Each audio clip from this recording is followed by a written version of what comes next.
Chapter 545. The latest chapter of this book is not finished. For more exciting content, please scan the QR code below to download the app. Novels are updated faster. Millions of novels are free to read. Novels with content that can't be found online are available here. The Emperor and Princess Ning'an quickly rushed in the direction of the supreme liquid pool. Sure enough, they saw Huang Fuxian covered in blood on the grass behind a rockery near the pool. The scene was unforgettable for the Emperor. Huang Fuxian's legs were not covered with a thick blanket as before. His legs were covered in blood. A pair of empty trousers fluttered in the cold wind. His hands were also covered in blood. Even his cheeks, the corners of his eyes, and his neck were all splashed with blood. A drop of blood flowed down from the corner of his mouth. His eyes were empty and gloomy. His figure was lonely and broken. The Emperor's heart suddenly surged with an indescribable feeling. It seemed to be cold and also seemed to be horrified. A thought flashed through his mind.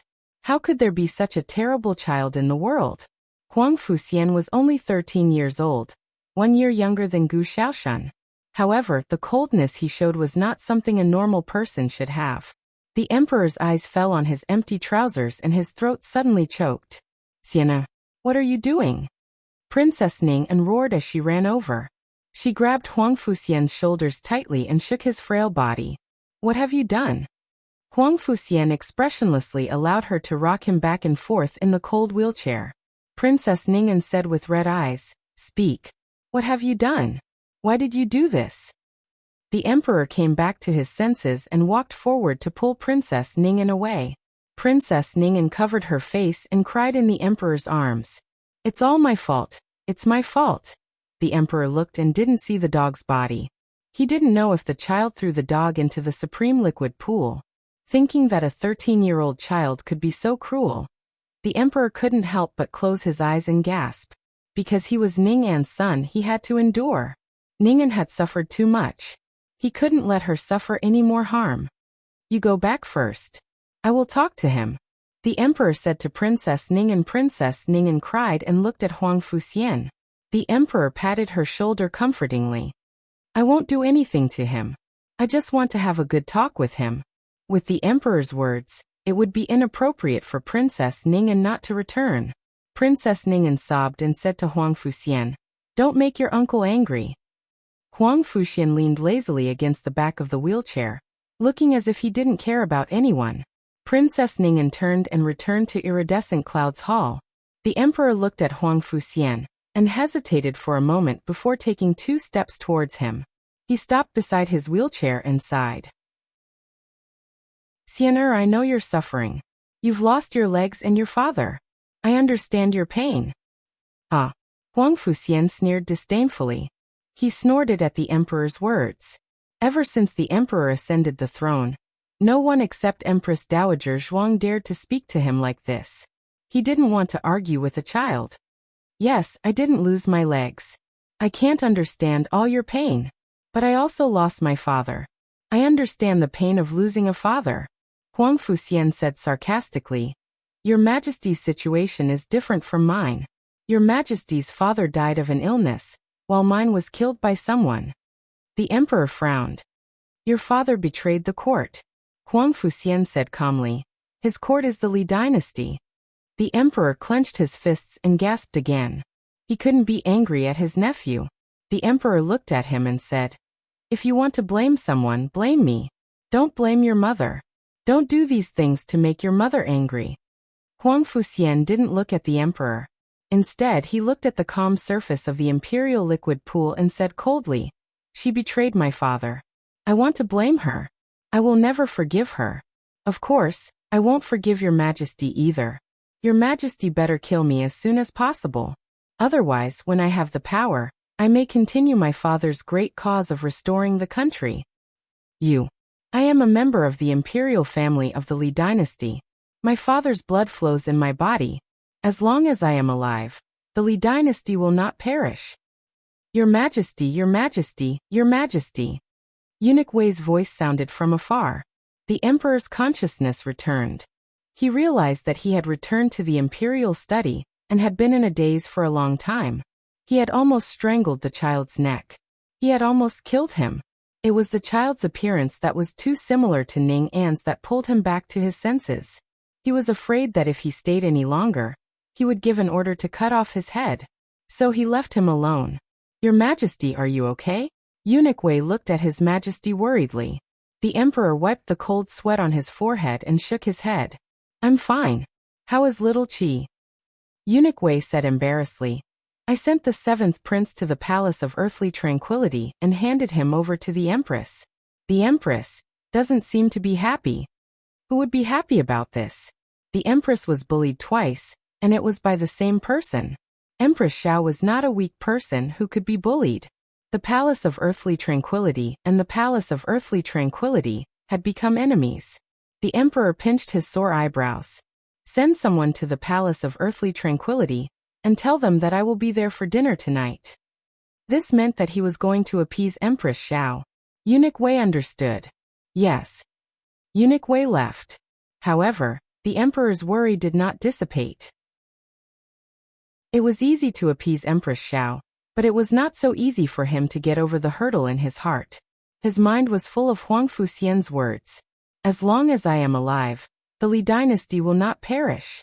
The remnants of the previous dynasty were too good at causing trouble. They even left a terrible shadow in the emperor's heart.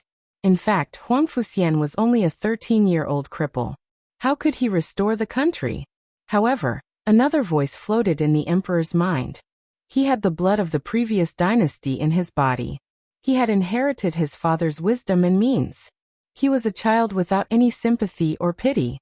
If he grew stronger, there would be endless trouble in the future. There was a memorial on the table requesting to confer Princess Ning and the title of Elder Princess Protector. The emperor had made up his mind. No matter how the court objected, he must confer the title of Elder Princess Protector to Ning An. But now he was not so sure. Was he really going to confer Ning An the title of Duchess? In that case, after Ning An passed away, her fief and dukedom would be inherited by Huang Fuxian. Would Huang Fuxian, who had real power, not become the second King Yi or the emperor's son-in-law? There were two choices in front of him. First, he could confer Ning An the title of Elder Princess Protector, which was the same as that of Duchess. But he had to kill Huang Fuxian to prevent future trouble. Second, he could not confer Ning An the title of Elder Princess Protector. Let Ning An be an ordinary princess, and Huang Fuxian would be an ordinary playboy. He would never have the capital to restore the country. On the other side, Huang Fuxian pushed his wheelchair back to Iridescent Cloud's hall. Princess Ning An was waiting for him in his room. When she saw him, she dismissed the servants. Only the mother and son were left in the room. Princess Ning An looked at his legs darkly. "Where's your blanket?" "It's dirty, so I threw it away," Huang Fuxian said lightly. Princess Ning An took a deep breath. Huang Fuxian smiled and interrupted her. "Don't you want to know what I said to His Majesty?" "What did you say to His Majesty?" Princess Ning An asked. Huang Fuxian smiled. "I said I hate you, and I hate him. You killed my father, and I will avenge my father one day. As long as I don't die, the Great Li dynasty will not perish." Slap. Princess Ning An gave him a cold slap with the back of her hand. This slap was merciless. Huang Fuxian fell to the ground with his wheelchair. He rolled out of the wheelchair, blood flowing from the corner of his mouth. He looked at her with a cold smile. "Mother, is this all you've got?" Princess Ning An's chest rose and fell violently. She angrily glared at him, and even her body was trembling. Huang Fuxian laughed so hard that he was shaking. The dried blood on his cheeks and the fresh blood on the corner of his mouth merged into one, making him look very strange. "Mother, take a guess. With a son who wants to rebel, will His Majesty still let you be the elder princess?" Princess Ning An's nails dug into her flesh. "From today onwards, you're not allowed to take a step out of your room." After saying this, Princess Ning An turned and left. No one went into the room to help him up. Huang Fuxian lay paralyzed on the cold floor, staring blankly at the carved beams above him. The world seemed to be silent. Cold wind poured in through the cracks in the window. Huang Fuxian was so cold that he lost all feeling in his legs. He didn't move or make a sound. Suddenly, there was a squeak on the windowsill, as if a large bird had landed. Huang Fuxian didn't care. He just lay there like he was waiting for death. Then, a cute little figure climbed in from the windowsill and fell to the ground with a thud. Huang Fuxian raised his eyes. Unfortunately, he was frozen and couldn't move his eyes, so he couldn't see anything. Until that small figure ran over and came face to face with him on top of his head. "Little brother." Little Jing Kong greeted him. "What are you doing here?" Huang Fuxian closed his eyes and asked angrily. "Is this a place where you can come?" Little Jing Kong ignored his coldness and went to him. He asked curiously, "Why are you lying on the ground?" Huang Fuxian said sarcastically, "Ha, for fun." "Oh." Little Jing Kong also lay down beside him. Huang Fuxian was speechless. Little Jing Kong lay for a while and crossed his little hands on his belly. "But I feel so cold," Huang Fuxian thought. "Isn't that obvious?" Little Jing Kong sat up and took out a small porcelain bottle from his purse. "For you," Huang Fuxian asked calmly. "What is it?" Little Jing Kong explained, "Golden sore ointment. It's for healing injuries." Huang Fuxian said coldly, "The dog is dead." Little Jing Kong said, "It's for you. Isn't your hand injured?" Huang Fuxian's eyelashes trembled slightly. His hand was indeed injured, but no one noticed it. They all thought that the blood on his hand was from the dog. Little Jing Kong saw that he didn't take it, so he grabbed his hand and tried to stuff the ointment into his hand. Little Jing Kong grabbed his hand and found that his hand was frighteningly cold. "Your hand is so cold. You can't lie on the ground anymore," Huang Fuxian said. "It's none of your business." Little Jing Kong looked around and saw that his wheelchair was overturned. He thought for a while and said, "Did you fall?" Huang Fuxian said coldly, "I said it's none of your business." Little Jing Kong got up and used all his strength to straighten the wheelchair that was bigger than him. Then he went to help Huang Fuxian up. Huang Fuxian was frozen, so it was not easy to help him up. Little Jing Kong thought for a while. Then he grabbed one of Huang Fuxian's hands and began to rub it. He rubbed it and exhaled. "It won't be cold anymore. It'll be warm soon." Huang Fuxian hated being close to people ever since he lost his legs. Even Princess Ningen couldn't touch him, but the little guy was rubbing his hand? Huang Fuxian was angry. "Let go of me." Little Jing Kong rubbed Huang Fuxian's forehead like how Gu Jiao usually did. "It'll be warm soon. Don't worry." He even rubbed his head. Huang Fuxian was about to explode. Little Jing Kong rubbed his left hand, and then rubbed his right hand. Soon his right hand was warm. Next he was going to rub his legs. It was a taboo that he couldn't touch. It was incomplete and ugly. Even his biological father would feel disgusted and instinctively avoid it. "Don't touch there." He would go crazy. Huang Fuxian stared at Little Jing Kong. Fortunately, Little Jing Kong didn't touch his legs. After warming his hands, Little Jing Kong tried to help him sit up again. He didn't know if it was because of the excitement at that moment, but his body was not as stiff as before. He sat up. Little Jing Kong pushed the wheelchair in front of him. He grabbed the armrests of the wheelchair with both hands and gritted his teeth to sit on it. "Are you in pain?" Little Jing Kong asked him. This time he was referring to his legs. Huang Fuxian's Adam's apple moved and he said calmly, "Not really." Little Jing Kong bent down. Huang Fuxian thought he was going to lift up his trousers, and his face changed. Unexpectedly, Little Jing Kong just stopped above his broken leg and blew gently with its little mouth. "It won't hurt anymore after I blow." There was no fear or disdain in his clean eyes. The latest chapter of this book is not finished yet. For more exciting content, please scan the QR code below to download the app. The novel will be updated faster. Millions of novels will be read for free. All the novels that can't be found on the internet are available here. https://www.zhbqg.com/89642_8964226/1089062443. HTML Genius memorized the website address in 1 second. www.zhbqg.com Bikuga mobile reading website. Chapter 546. The latest chapter of this book is not finished yet. For more exciting content, Please scan the QR code below to download the app. Novels are updated faster. Millions of novels can be read for free. Novels that can't be found online are all available here. Master. Lianer pushed the door open and entered. Why are you sitting by the window alone? The wind is so strong you'll catch a cold.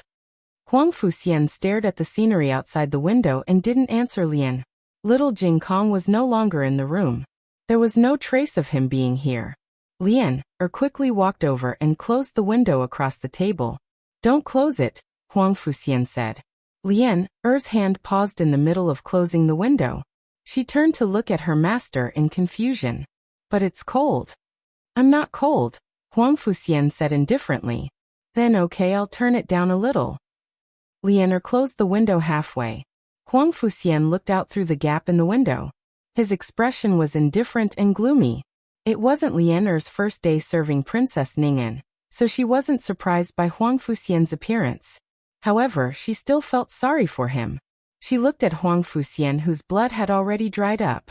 She didn't ask how he did it because she had already heard that her family's young master had killed the 7th prince's dog. She said in a low voice, I'll go get some water for you to wash your face. Lianer quickly fetched hot water. It took her 2 basins of water to wash Huang Fuxian's face. When she washed Huang Fuxian's hand, she was surprised to find that the back of his hand was scratched, and there was a long cut. Her face turned pale. Master, you're injured. Why didn't you say anything? This blood on your hand, don't tell me it's yours? Of course it wasn't all Huang Fuxian's. That cut couldn't have bled that much. Huang Fuxian frowned impatiently. You're so annoying. Get out, I don't want to see you. Lianer said. I'll tell the princess to call the imperial physician. Huang Fuxian said. I don't want to see the imperial physician. Lianer said worriedly, but Huang Fuxian said coldly. If you say any more nonsense, get out. Lianer could only shut her mouth resentfully. Perhaps it was because this wound caught Lianer's attention. She looked at Huang Fuxian again. This time, she found a few faint finger marks on Huang Fuxian's cheek. Did the princess hit you? Lianer asked weakly. Huang Fuxian ignored her. Lianer lowered her head sadly and continued to wipe Huang Fuxian's hands. Sir, can you not make the princess angry in the future? It's hard for the princess to be alone. Huang Fuxian mocked. What's so difficult about her? Is it hard to raise a useless son like me? Lianer was rendered speechless. After that, Lianer didn't dare to say another word. She wiped the blood off Huang Fuxian's face, hands, and neck and helped him change his clothes. However, she had only helped Huang Fuxian change his shirt. Huang Fuxian had changed his pants himself. Ever since his crippled leg scared a servant to the point of vomiting, he no longer allowed anyone to change his pants for him. When Princess Ning'an arrived, Huang Fuxian was already dressed and sitting quietly in the wheelchair by the window. I heard that your hand was injured. Princess Ning'an walked over and closed the window. She wasn't Lianer, who had to listen to Huang Fuxian's orders. On the contrary, Huang Fuxian was her son. He should listen to her. Let me see, she said to Huang Fuxian. Huang Fuxian didn't move.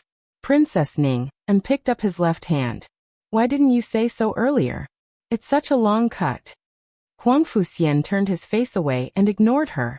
Princess Ning'an opened the wound medicine she had brought. She dabbed a little with her fingertip and applied it to the wound. After that, she applied it to his swollen cheek. Huang Fuxian tilted his head slightly and avoided her hand. You still don't like others touching you. Princess Ning'an's fingertips still landed on his cheek. After applying the medicine to Huang Fuxian, Princess Ning'an said, I'll come and apply it again before bed. I'm going to pay my respects to the Empress Dowager. Do you want to come with me? Huang Fuxian's lips curved and he sneered. Are you sure you want the Empress Dowager to see my swollen face?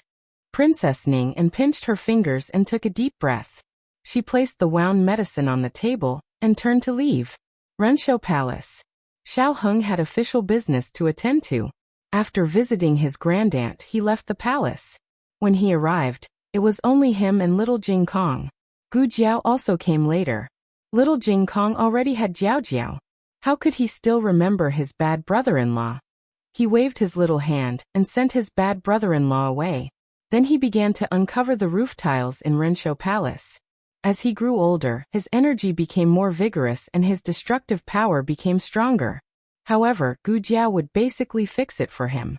When Princess Ning walked into Rensho Palace, she happened to see Gu Jiao repairing little Jing Kong's swing. Princess Ning had seen this swing many times. She just didn't ask about its origin. Prince Ning had 2 young princesses. Naturally, people who didn't know would think that the swing was prepared for the 2 young princesses. Jiao Jiao, is my swing ready? Little Jing Kong stood behind the swing and asked Gu Jiao cutely. Gu Jiao said, not so fast. The seat is worn and the rope needs to be reinforced. Little Jing Kong thought for a while. Then I'll go find my grandaunt first. Gu Jiao nodded. Okay, grandaunt. I'm coming. Little Jing Kong waved his little arms and bounced away. Gu Jiao squatted down and seriously repaired little Jing Kong's swing. He didn't notice Princess Ning at the door. Princess Ning stopped in her tracks and stared at Gu Jiao without blinking. After entering the palace, Princess Ning wore the gorgeous clothes of a royal princess. Occasionally, she would put on makeup. She no longer wore plain clothes and didn't wear makeup like she did in the frontier fortress. Especially today, she even put on the begonia makeup on the scar on her left cheek.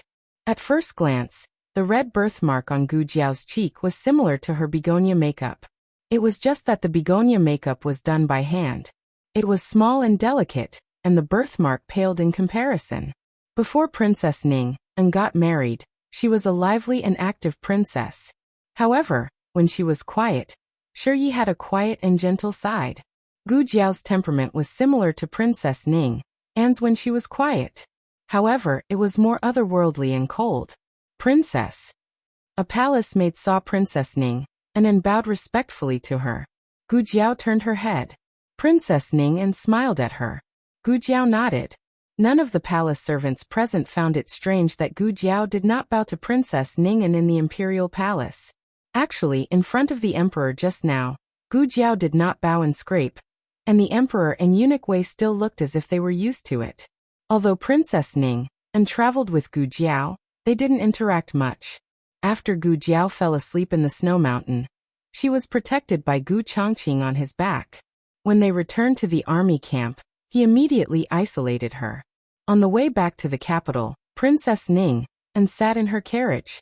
Gu Jiao was at the front of the group, riding side by side with the Gu brothers. The 2 didn't know each other well. Princess Ning walked around the corridor and through the drooping flower gate to Empress Dowager Zhuang's bedroom. She couldn't help but look back at Gu Jiao. At that moment, a young eunuch rushed over holding his finger. Miss Gu, my finger is broken. He was a young eunuch with no rank. Let me see. Gu Jiao put down the tools in her hand and took out a clean handkerchief to hold his finger. She examined it carefully and said, It's not broken. How did you do it? Hearing that, the young eunuch was relieved and whispered, Just now. I hit a walnut. The maids who were sweeping nearby covered their mouths and snickered. The young eunuch scratched his head in embarrassment. Gu Jiao said, Wrap it in a handkerchief and ice it. If the swelling doesn't go down tomorrow, apply it again. 2 days later, apply a hot compress. The young eunuch quickly thanked her. Thank you, Miss Gu. I will remember. Princess Ning looked away and continued to walk towards Empress Dowager Zhuang's bedroom. She didn't expect to meet the young eunuch again. The young eunuch was new and didn't know the rules. He rushed out from behind the corridor and almost bumped into Princess Ning. Princess Ning didn't say anything, but he was scared out of his wits. He knelt on the ground and said, Princess, spare me. Spare me. Princess Ning said calmly, Get up. I don't blame you. Yes. Thank you, Princess Ning. The young eunuch stood up, trembling. He didn't dare to look up to peek at his master's face. Princess Ning said slowly, I don't remember you being so scared in front of Dr. Gu. I don't eat people. The young eunuch said respectfully, You are a princess. You are the Empress Dowager's favorite princess. I dare not offend you. Princess Ning said, Isn't Dr. Gu the favorite of my mother? The young eunuch said, Of course Miss Gu is, but what? Princess Ning and looked at him and asked, Miss Gushi. The young eunuch stuttered and didn't know if he should say it. Princess Ning, and smiled faintly. She is more approachable than me. You like her more than me. The young eunuch trembled in fear. I didn't mean that. The latest chapter of this book is not finished yet. For more exciting content, please scan the QR code below to download the app. Novels are updated faster. Millions of novels are free to read. Novels with content that can't be found online are all available here. https://www.zhbqg.com/89642_8964286/10888965 HTML Genius memorized this website's address in 1 second. www.zhbqg.com Bikugo mobile reading website. Chapter 547. The latest chapter of this book is not finished yet. For more exciting content, please scan the QR code below to download the app. Novels are updated at a faster rate. Millions of novels are free to read. Novels with a deeper meaning that can't be found online are available here. Fortunately, Eunuch Qin came over at this time. Little Deng, why are you still standing here? Didn't I tell you to smash walnuts? Eunuch Qin scolded the little eunuch, then saluted Princess Ningen with cupped hands. Princess, did this useless servant offend you? Princess Ningen said gently. No, you're called Little Deng, right? I like it very much. Little Deng was flattered. Eunuch Qin hurriedly said to Little Deng. Quickly thank the princess for her favor. Yes. Yes. Little Deng knelt and kowtowed to Princess Ningen. Thank you for your favor, princess. You may leave. Princess Ningen said. Yes. Little Deng retreated. Eunuch Qin smiled at Princess Ningen. Princess, you've come a bit late today. Are there too many affairs at Iridescent Clouds Hall? If there aren't enough people to serve you, this servant can send you a few capable servants. Princess Ningen said politely, no need. We don't need that many servants. Eunuch Qin said, this servant watched the princess grow up. If the princess needs anything, there's no need to be polite with this servant. Princess Ningen faintly tugged at the corner of her lips. Princess Ningen used to be a lively little girl who liked to laugh, but all her happiness seemed to have disappeared after returning from the frontier fortress. Eunuch Qin rarely saw her smile. Even when she did smile, there was a sense of helplessness and bitterness. Eunuch Qin sighed inwardly. What a sin! If concubine Jing hadn't used the prince consort to set up a handsome trap, Princess Ningen wouldn't have fallen so low. Eunuch Qin. Princess Ningen suddenly spoke. Princess, please give me your orders. Eunuch Qin said respectfully. Princess Ningen said bluntly. Did you notice that Dr. Gu resembles me? I did. Their backs are very similar. Their temperaments are also somewhat similar. Then, Eunuch Qin smiled awkwardly. Princess Ningen finished for him. Then I have a scar on my face, and I always wear begonia makeup. She has a birthmark on her face, and it's very similar to my begonia makeup. Eunuch Qin laughed dryly. Oh, that's how it is. Actually, Eunuch Qin didn't think it was very similar. It was just that at first glance, there was something on the left side of her face. Princess Ningen walked forward. Imperial Mother, how did you meet Dr. Gu? Eunuch Qin stepped forward to catch up. When the Empress Dowager and Miss Gu met, this old servant was in the palace, and was not by the Empress Dowager's side. I'm afraid that you will have to personally ask the Empress Dowager about the situation. Eunuch Qin was indeed not by the Empress Dowager's side, but after that, Eunuch Qin had learned the ins and outs of the matter from the Empress Dowager. He didn't tell Princess Ningen because he felt that he shouldn't be the one to tell her. Princess Ningen said, if Dr. Gu asked Qin Gonggong how Imperial Mother met me for the first time, would Qin Gonggong also let Dr. Gu personally ask Imperial Mother? Eunuch Qin choked. Princess Ningen smiled faintly. I was just joking. Eunuch Qin secretly broke into a cold sweat. He thought that her joke was a bit too much. Princess Ningen said again. Would Miss Gu pretend to be me to make Imperial Mother happy? Eunuch Qin choked again. He smiled and said, Princess, you are of noble birth. How can Miss Gu really be like you? She can't pretend to be you. And she can't pretend to be you. Princess Ningen said softly. It seems that she can't. I thought that Imperial Mother spoiled her so much because she saw the shadow of my past in her. Eunuch Qin. Princess, don't tell this servant everything that's in your heart. This makes this servant feel very pressured. Fortunately, Princess Ningen didn't say anything that would make Eunuch Qin speechless for the rest of the journey. Eunuch Qin sent Princess Ningen to Empress Dowager Zhuang's bedchamber. Little Jing Kong couldn't stay any longer. He didn't sit for long in his grey tant's bedchamber before he ran out of sight. At this time, the bedchamber was exceptionally quiet. Eunuch Qin pushed open the half-closed door. A little palace maid walked out quietly. She bowed to the two and whispered, Princess Eunuch Qin, Empress Dowager Zhuang is resting.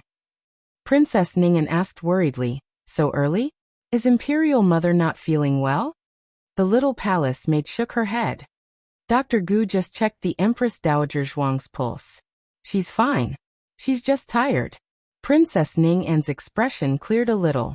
She nodded and said, Then let Imperial Mother rest well. I won't disturb her. I'll come back tomorrow. The little palace maid curtsied. See you off, Princess. Princess Ningen turned and left Rensho Palace. On the other side, Gu Jiao finished fixing the swing and went to the bedchamber to say goodbye to Empress Dowager Zhuang. Princess Ningen looked back and saw Gu Jiao enter Empress Dowager Zhuang's bedchamber, as if there was no one around. She didn't need to report and wasn't stopped. Eunuch Qin looked at Princess Ningen, and then looked at Gu Jiao who just entered the bedchamber. He was embarrassed. He didn't know how to explain that he didn't treat the two masters differently. It was the Empress Dowager who didn't use the palace rules to restrict Miss Gu. Miss Gu was the same here as she was in Bishui Alley. When she was with Miss Gu, Empress Dowager Zhuang wasn't the powerful Empress Dowager. She was just a grandaunt in Bishui Alley. Unlike when she met Ningen, Ningen was the princess and she was the empress. The rules were set from the beginning, Princess Ningen murmured. It seems that Imperial Mother really loves Dr. Gu. Eunuch Qin hurriedly said, The Empress Dowager loves you the most. You follow the rules. Dr. Gu grew up in the countryside and doesn't understand some palace rules. The Empress Dowager is old and doesn't like to argue with little girls. Princess Ningen smiled faintly. Eunuch Qin doesn't need to rush to explain. I won't make things difficult for her. Eunuch Qin smiled. That's right, that's right. You're a princess. You're magnanimous and won't argue with a little girl. Princess Ningen nodded. Eunuch Qin, please. Eunuch Qin bowed. Princess, take care. After Princess Ningen disappeared into the night, Eunuch Qin returned to the small pond where he raised the tortoises. Empress Dowager Zhuang had been extremely benevolent to him. She even dug a pond for him to raise tortoises. In the palace, no one's mouth could be trusted. If he had anything on his mind, he would only tell this pond of little tortoises. He touched the little tortoise on the edge and sighed. Why do I feel that the princess is a little jealous of Miss Gu? He had a tortoise on his left hand. Miss Gu. He had a tortoise on his right hand. Princess Ningen, they were all little masters that he had to be loyal to. He had to be fair and not be partial to anyone. He looked at the tortoise on his right hand. I watched you grow up.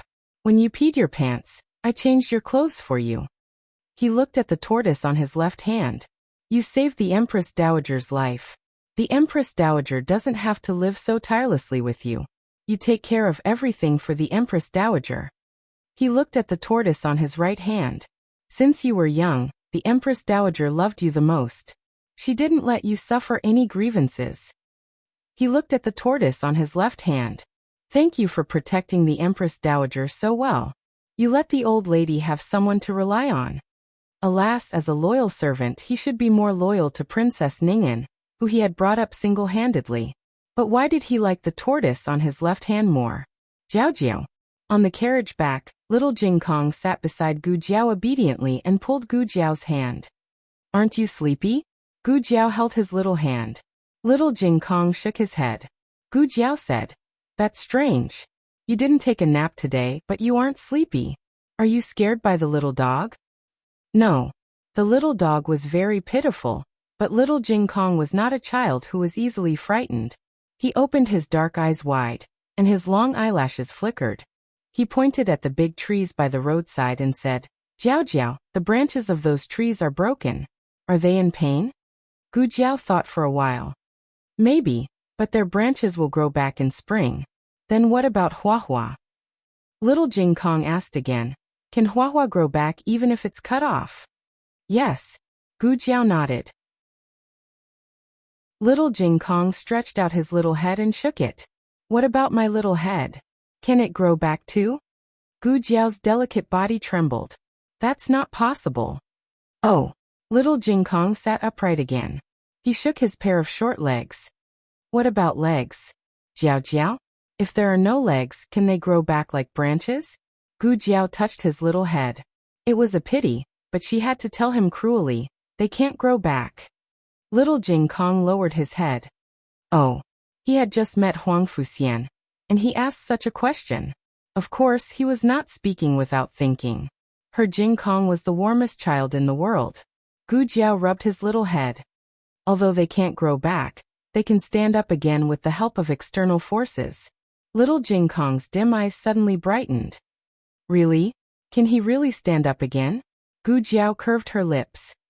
Yes, as long as he works hard enough. Digression.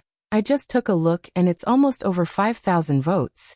I'm looking for a wave of monthly votes. The latest chapter of this book is not finished yet. For more exciting content, please scan the QR code below to download the app. The novel is updated at a faster rate. Millions of novels are free to read.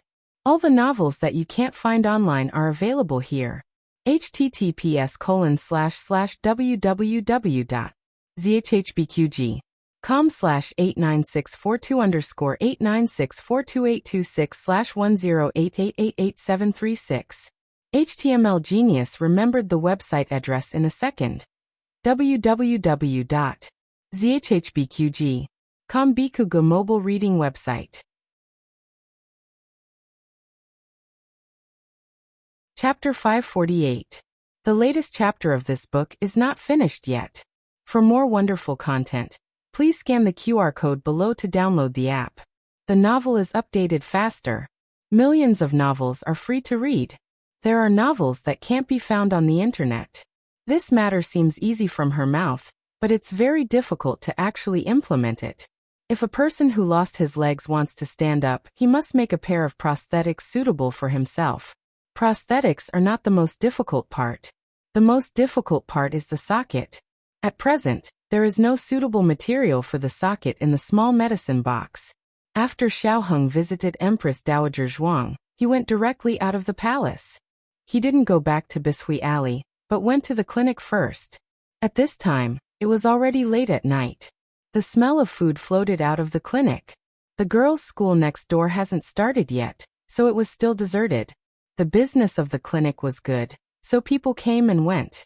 Xiaoheng entered the lobby and asked the second boss behind the counter, "Is Xing Darren still here?" Yes, the second boss said. He already knew that Xing Darren turned out to be the second-ranked minister of the Ministry of Justice. He suddenly felt honored to see him. Xiaoheng was not a doctor, so he didn't know much about the treatment process. Therefore, he didn't think it was strange that Minister of the Ministry of Justice was still here. He went up to the second floor and saw Minister Xing and Dr. Song in the innermost room. Minister Xing's arm has already been reset by Dr. Song. The reason why he hasn't left yet was because Dr. Song found other problems with him. After Dr. Song carefully checked his pulse, he gave him a prescription. He asked him if he wanted to take it back or boil it into a pill. The latter costs more money, but it was less troublesome. With Minister Xing's family background, he doesn't lack money, so he asked the medicine boy to boil it. Is it serious? Xiaoheng asked Dr. Song after learning about the situation. Dr. Song said, "The problem was discovered early. It's not a big problem. In the future, pay more attention to your diet and take more walks. The most important thing is," speaking of this, Dr. Song looked at Minister Xing seriously, "avoid drinking." Minister Xing cleared his throat in embarrassment. "Can't I drink even a drop?" He had such a hobby. "Not even a drop," Dr. Song said without any refutation. Alas. Xing Shangshu sighed helplessly. I've been drinking it for half my life. Isn't it too cruel to suddenly not let me drink a single drop? Xiao Heng persuaded. Song Dafu is also thinking for Darren. Minister Xing waved his hand dejectedly. Alas, all right, I won't drink it. Dr. Song looked at him and said, Don't say that you don't want to drink it. Go back and drink it secretly. I will know if you drink it or not the next time I check your pulse. This was Gu Jiao's catchphrase. I would know if you did it or not. The doctors in the clinic had all learned it, and it was quite useful for patients. Minister Xing choked and thought to himself, Can I not come to your clinic next time? Dr. Song saw that Xiao Heng had something to say to Xing Shangshu. After telling him all the precautions, he said, I'll go and see how the pills are doing. Then he turned around and went downstairs. Minister Xing pointed at the table opposite him. Lulang, pour me some water. Xiao Heng poured a cup of hot tea for Minister Xing. Minister Xing drank a large cup in one breath. Again another cup. After drinking a total of 3 cups, Minister Xing felt that his throat was not so dry. Am I the one talking, or is he the one talking? Minister Xing thought of being nagged by Dr. Song for the whole afternoon. His head hurt. Xiao Heng didn't answer this question. Minister Xing shook his head and threw Dr. Song to the back of his mind. Then he talked to Xiao Heng about business. You went out just now, what did you find out? Xianla House's Hua Kuei is not dead. On the way here, Xiao Heng had already thought about what information he could say and what information he couldn't say. Minister Xing was shocked. What? That girl named Mo Qianxue is not dead? Then why did they all say? Xiao Heng speculated. The maidservants of Xianla House should have recognized the wrong person. As for Hua Xiao, she should be acting. Minister Xing frowned. Deliberately? So the two of them are in the same group? Xiao Heng. Minister Xing slapped his thigh. I said that there is something wrong with Xianla House. They cooperated to put on such a play. What's their purpose? To deal with me, to deal with Gu Jiao. This trap was set up for him, and it was also set up for Gu Jiao. The mastermind behind the scenes could be Immortal Music House, or it could be some other power. Xiao Heng didn't tell Minister Xing about this for the time being. Minister Xing asked, Where is that Hua Kuei? Xiao Heng said, In the medical center. Medical center. Minister Xing lifted the quilt and got out of bed. Which room? Xiao Heng said, In a wing room in the backyard. She was seriously injured at that time, and was picked up by the doctor in the medical center. She is an important witness, so we shouldn't alert the enemy for the time being. Minister Xing was puzzled. Why was she picked up by the doctor in the medical center? Did she do it on purpose? Is there something wrong with this medical center too? As expected of someone from the Ministry of Justice, his logical reasoning was too strong. However, Xiao Heng didn't intend to tell him that Mo Qianxue came for Gu Jiao. It wasn't that he didn't trust Minister Xing's character, but that the time wasn't right. Now was definitely not the best time to investigate Mo Qianxue. Xiao Heng said without changing his expression.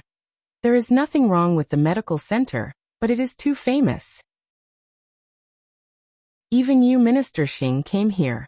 Other nobles will also come here when they have a headache or fever. Maybe she is waiting for someone here. Minister Xing said thoughtfully.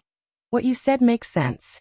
Or maybe she just wants to fake her death to hide her identity, so that she can act in secret. After all, who would suspect a dead person? Then I am puzzled. Is the owner of Xianla House dead or not? If he is not dead, where is he? If he is dead, who are they working for? There is also a young owner, Xiao Heng thought in his heart. Xiao Heng said, My wife also works in this medical center. I will tell her later and ask her to send someone to keep an eye on Mo Qianxue. As long as we keep an eye on her, we can always find some clues. Minister Xing thought about it and said, Okay, we will do as you say. Tell your wife to be careful. Mo Qianxue is good at fighting. Xiao Heng nodded. I know. Minister Xing asked again. Who else knows about this except you? Empress Dowager. In the bedroom of Rinshou Palace, eunuch Qin called Empress Dowager Zhuang softly, who was sitting by the window. Empress Dowager Zhuang came back to herself and lightly pinched the 2 candied fruits on the plate. What's the matter? Little Jing Kong was good at complaining, but whenever Empress Dowager Zhuang ate candied fruits, he was always the first one to complain to Gu Jiao. However, the little guy also felt Empress Dowager Zhuang's low mood, and secretly gave her 2 candied fruits. Eunuch Qin said, "Nothing. Before Miss Gu left, she asked me to make some ginseng soup for you. When the soup is ready, I will serve it to you." "Bring it up," Empress Dowager Zhuang said indifferently. Eunuch Qin turned around and took the ginseng soup from the tray carried by the little eunuch. He walked over and gently put it on Empress Dowager Zhuang's table.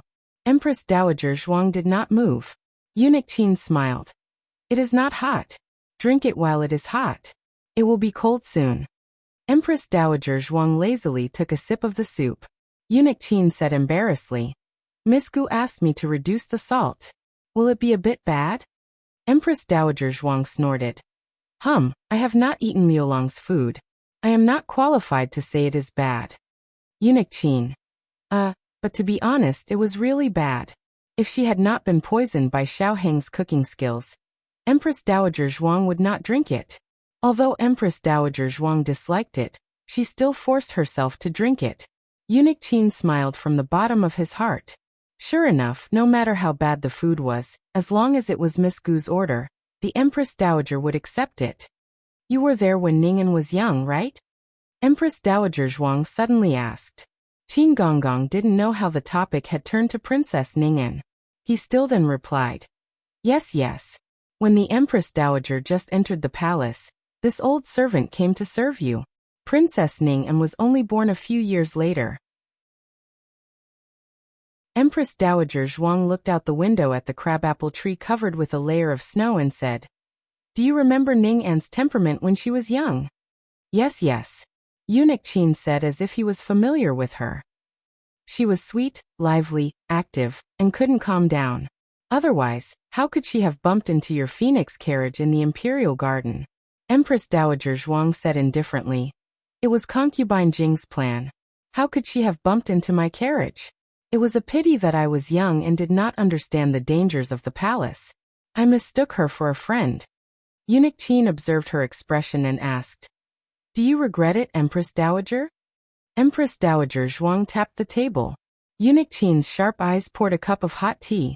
Empress Dowager Zhuang picked up the cup. "What do you regret? Do you regret befriending concubine Jing, or treating her 2 children well?" His Majesty was not concubine Jing's flesh and blood, but since he was under her name, he was indeed her child. Empress Dowager Zhuang continued, "There is nothing to regret. The Emperor and Ning'an were indeed doted on when they were young. I lost my son, and it was thanks to them that I was able to walk out of the shadows. Rather than saying that it was concubine Jing's plan, it was better to say that we each took what we needed." "Then now what did she mean by saying all this?" Eunuch Qin was a bit confused about what Empress Dowager Zhuang was doing. He felt that something was strange. First, Princess Ning'an was strange. Now the Empress Dowager was strange as well. Empress Dowager Zhuang took a sip of tea and said, "Ning'an is a paper tiger. Usually, she relies on me to support her and is fearless. But in reality, she is very timid. She is afraid of the dark, of thunder, of pain, and of death." At the mention of this, Eunuch Qin seemed to see little Ning'an crying in front of him. He smiled and said, "Princess Ning'an has to light a lamp when she sleeps. This habit is the same as His Majesty. Both siblings are afraid of the dark."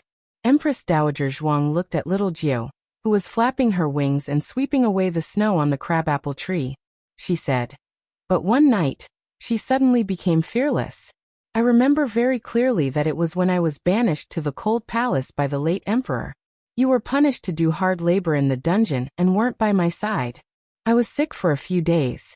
That night, there was a thunderstorm, and Ning'an came to the cold palace alone to see me." "There was such a thing?" Eunuch Qin was surprised. Empress Dowager Zhuang continued to drink the tea in her hand and said what was in her heart. "Usually, it is the 2 siblings together. If only one person came, it would be Hong-er. So I was very surprised at the time.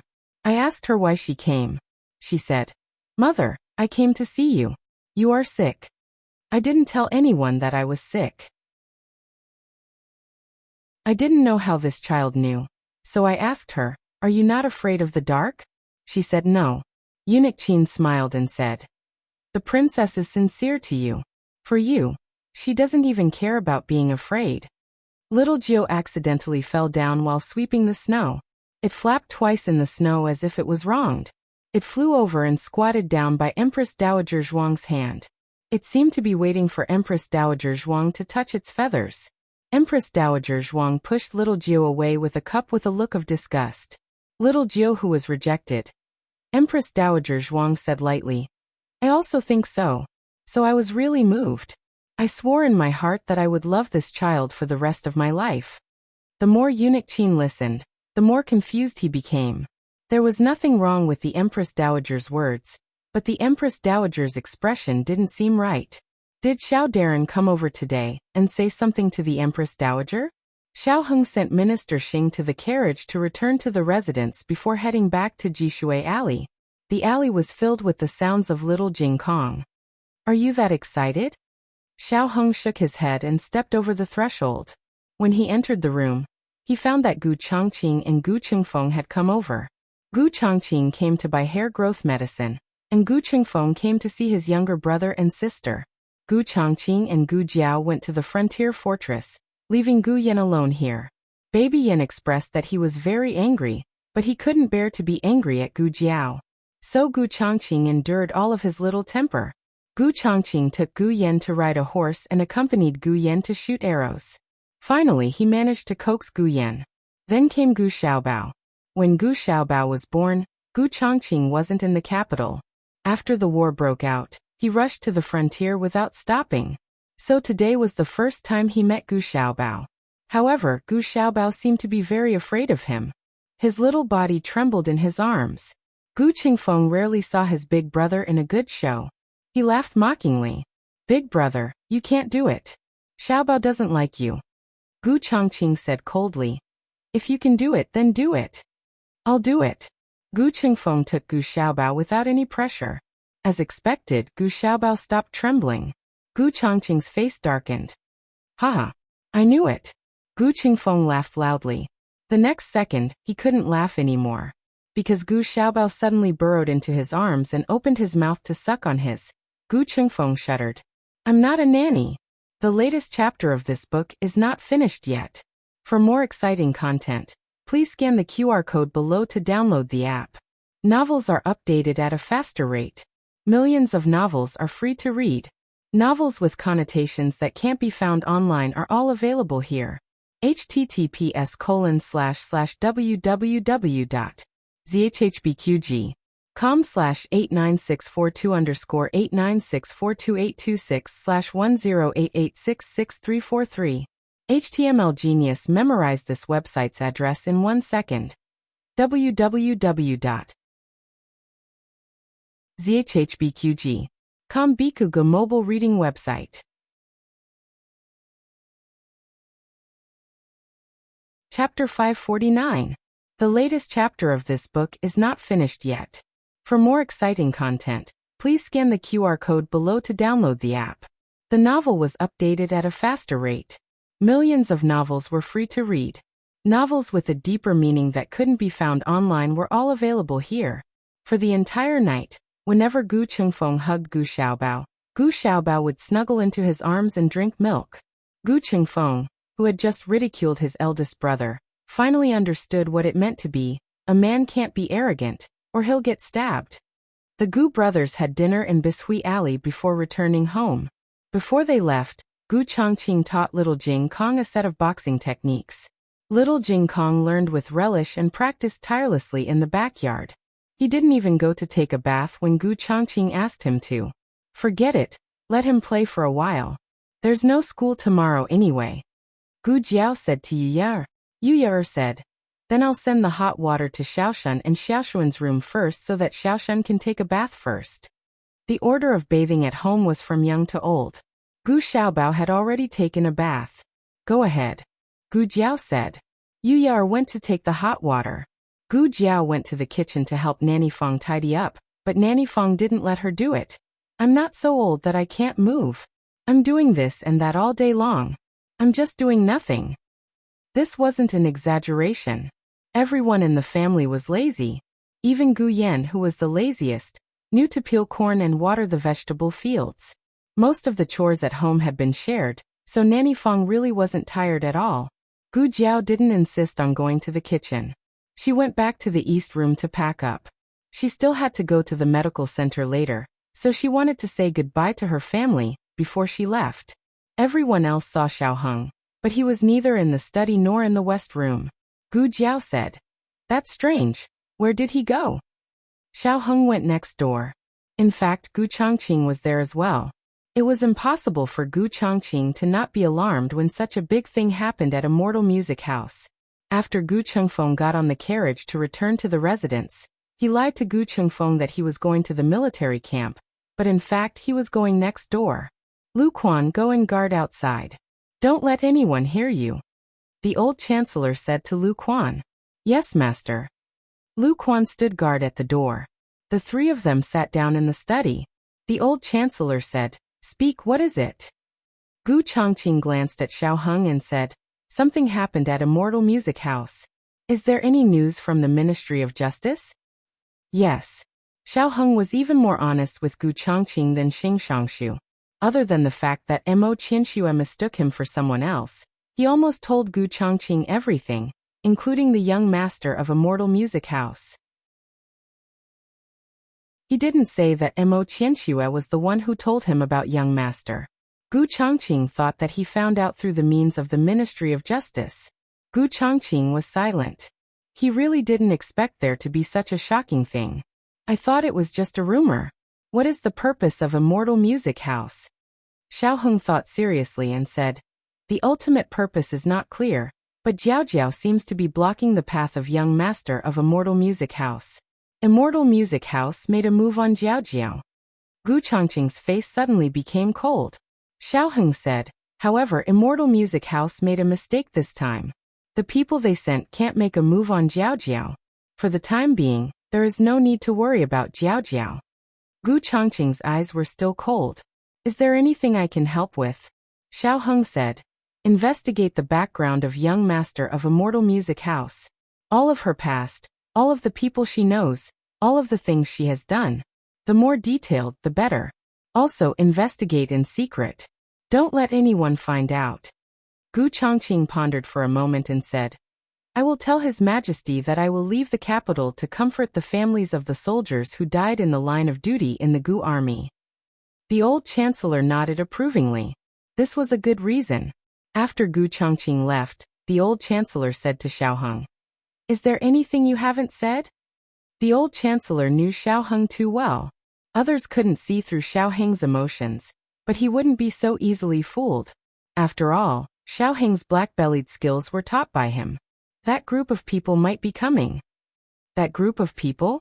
The old chancellor twisted his white brows and tried hard to think about who Xiao Heng called that group of people. After a while he frowned. "You mean the people of Yan Kingdom?" Xiao Heng nodded slowly. He didn't block the path of the young master of Immortal Music House.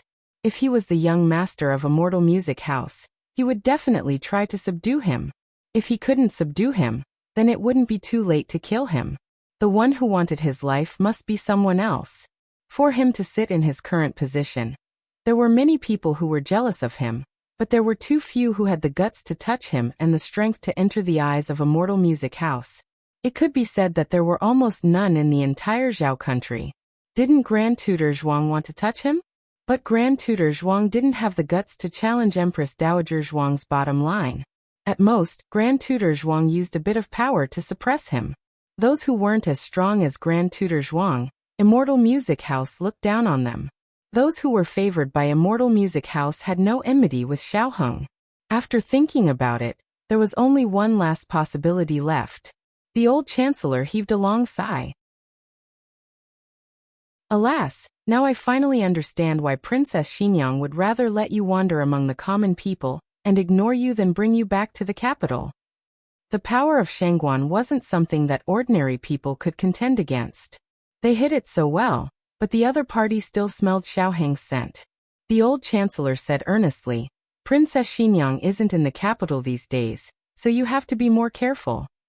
Xiao Heng said, For the time being, they don't have the guts to touch me in the capital.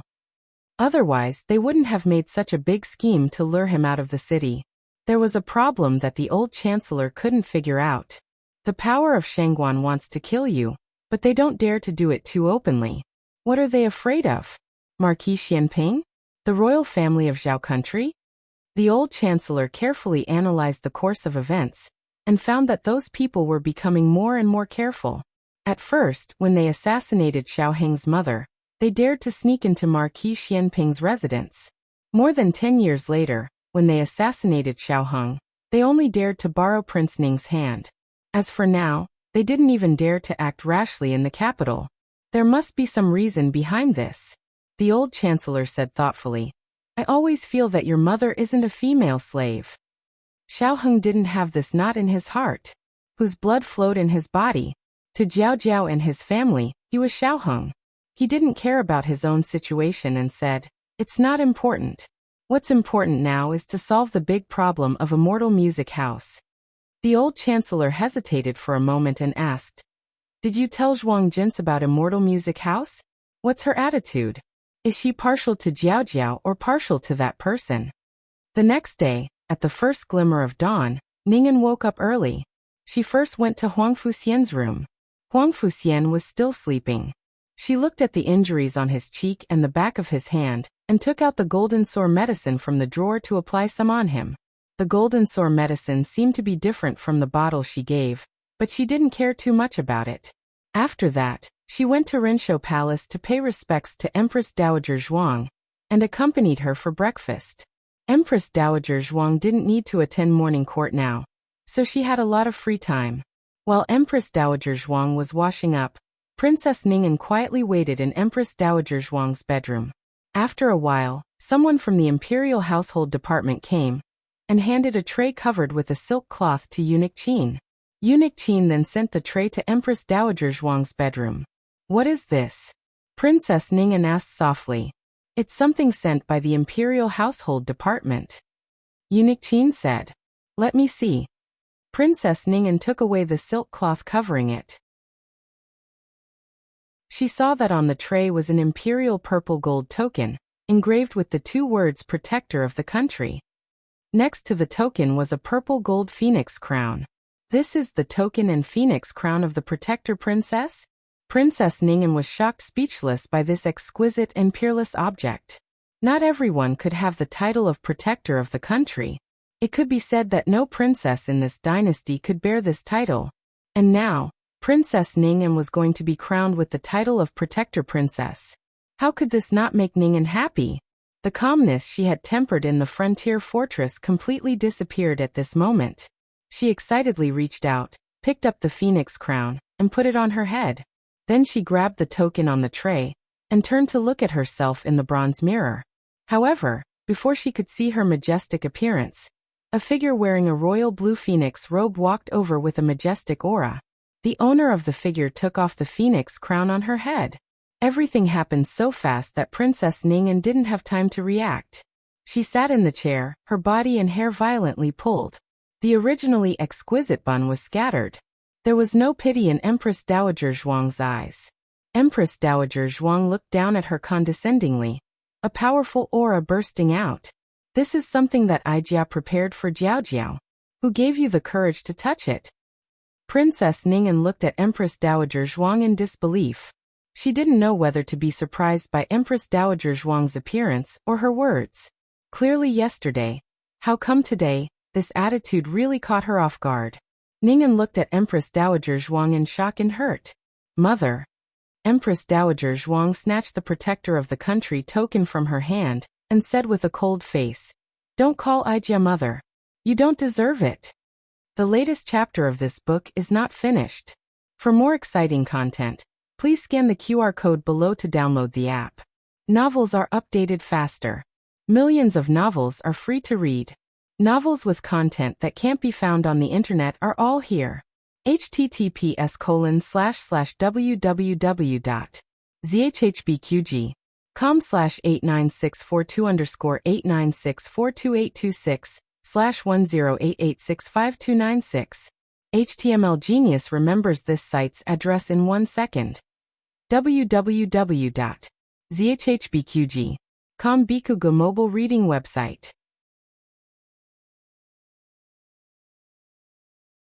Chapter 550. The latest chapter isn't finished yet. For more exciting content, please scan the QR code below to download the app. Novels are updated even faster. Millions of novels are free to read. Novels with content that can't be found online are available here. Ningen wasn't the only one who was stunned by this sudden change. Even Eunuch Chin, who had just cut a plate of fresh fruits, was stunned. What was going on? Why did mother and daughter suddenly turn against each other? To be exact, it was the Empress Dowager who turned against Princess Ningen. The Empress Dowager had watched Princess Ningen grow up, and she was no different from her own daughter. Princess Ningen looked at Empress Dowager Zhuang as if she had been struck by lightning. Confusion, surprise, fear, and many other emotions flashed through her eyes. Just as her emotions gradually gathered and something seemed to be about to come out of her mind, her tears fell first. Imperial Mother, this son doesn't know what wrong this son has done to make Imperial Mother so angry. Empress Dowager Zhuang looked at her coldly. You don't know? Do you really not know, or are you pretending not to know? Princess Ning'an's eyes flickered slightly. Empress Dowager Zhuang was unable to restrain her anger. Let me ask you, did you secretly pay respects to your mother? Princess Ning'an opened her mouth, and the flickering light in her eyes slowly settled down. She slowly relaxed her body, then stood up and took a step back. Kneeling in front of Empress Dowager Zhuang, she lowered her head and said, "Please forgive me, mother." Empress Dowager Zhuang clenched her fingers and looked at her with disappointment. So you admit it? Princess Ning'an admitted in a low voice. I did go to the nunnery and I did remember mother there. Eunuch Chin sighed inwardly. He knew about this as well. It was the night Princess Ning and returned to the palace. She secretly went to the nunnery where old concubine Jing used to live, and stayed there for an hour before coming out. No matter what, concubine Jing was Princess Ning'an's birth mother. It was reasonable for Princess Ning'an to remember her. Didn't the Empress Dowager know about it early on? Didn't she say anything? Why did she suddenly bring up old scores today? Empress Dowager Zhuang's body seemed to tremble slightly from her suppressed anger. If I hadn't heard someone mention it last night, I wouldn't have known that you were constantly thinking about concubine Jing while calling her mother. Do you really not know how much I hate her? Ning'an kowtowed and placed his hands on the cold ground, his forehead pressed against the back of his hands. This son knows his mistake. Mother, please calm down. Eunuch Chin was even more confused. Did the Empress Dowager know the night Princess Ning and went to the nunnery? How could he tell Princess Ning'an that he had just heard about it? Empress Dowager Zhuang's tone was cold. Since you want to recognize that poisonous woman as your mother, then don't recognize me as your mother. After saying that, she flicked her sleeves and left. Eunuch Chin didn't dare to stop her. It wasn't until she was far away that Eunuch Chin stepped into the bedchamber. He placed the fruit platter on the table, and helped Princess Ning'an up with his other hand. Princess Ning'an looked at Eunuch Chin, her eyes full of hesitation and guilt. Eunuch Chin, alas. Eunuch Chin sighed again. So many things have happened. Can't the princess see how deeply concubine Jing hurt the Empress Dowager? She caused the Empress Dowager to fall out with His Majesty, and took away the only princess the Empress Dowager loved. You are concubine Jing's own flesh and blood. I can understand that you can't hate her, but to remember her and pay respects to her. Aren't you throwing the Empress Dowager's heart into a millstone? Princess Ning'an blamed herself. Eunuch Chin, I know I was wrong. Eunuch Chin said, forget it. The Empress Dowager was angry because she loved you too much. If it were someone else paying respects to concubine Jing, the Empress Dowager probably wouldn't care. You know the Empress Dowager's temperament. People she doesn't care about can never hurt her heart.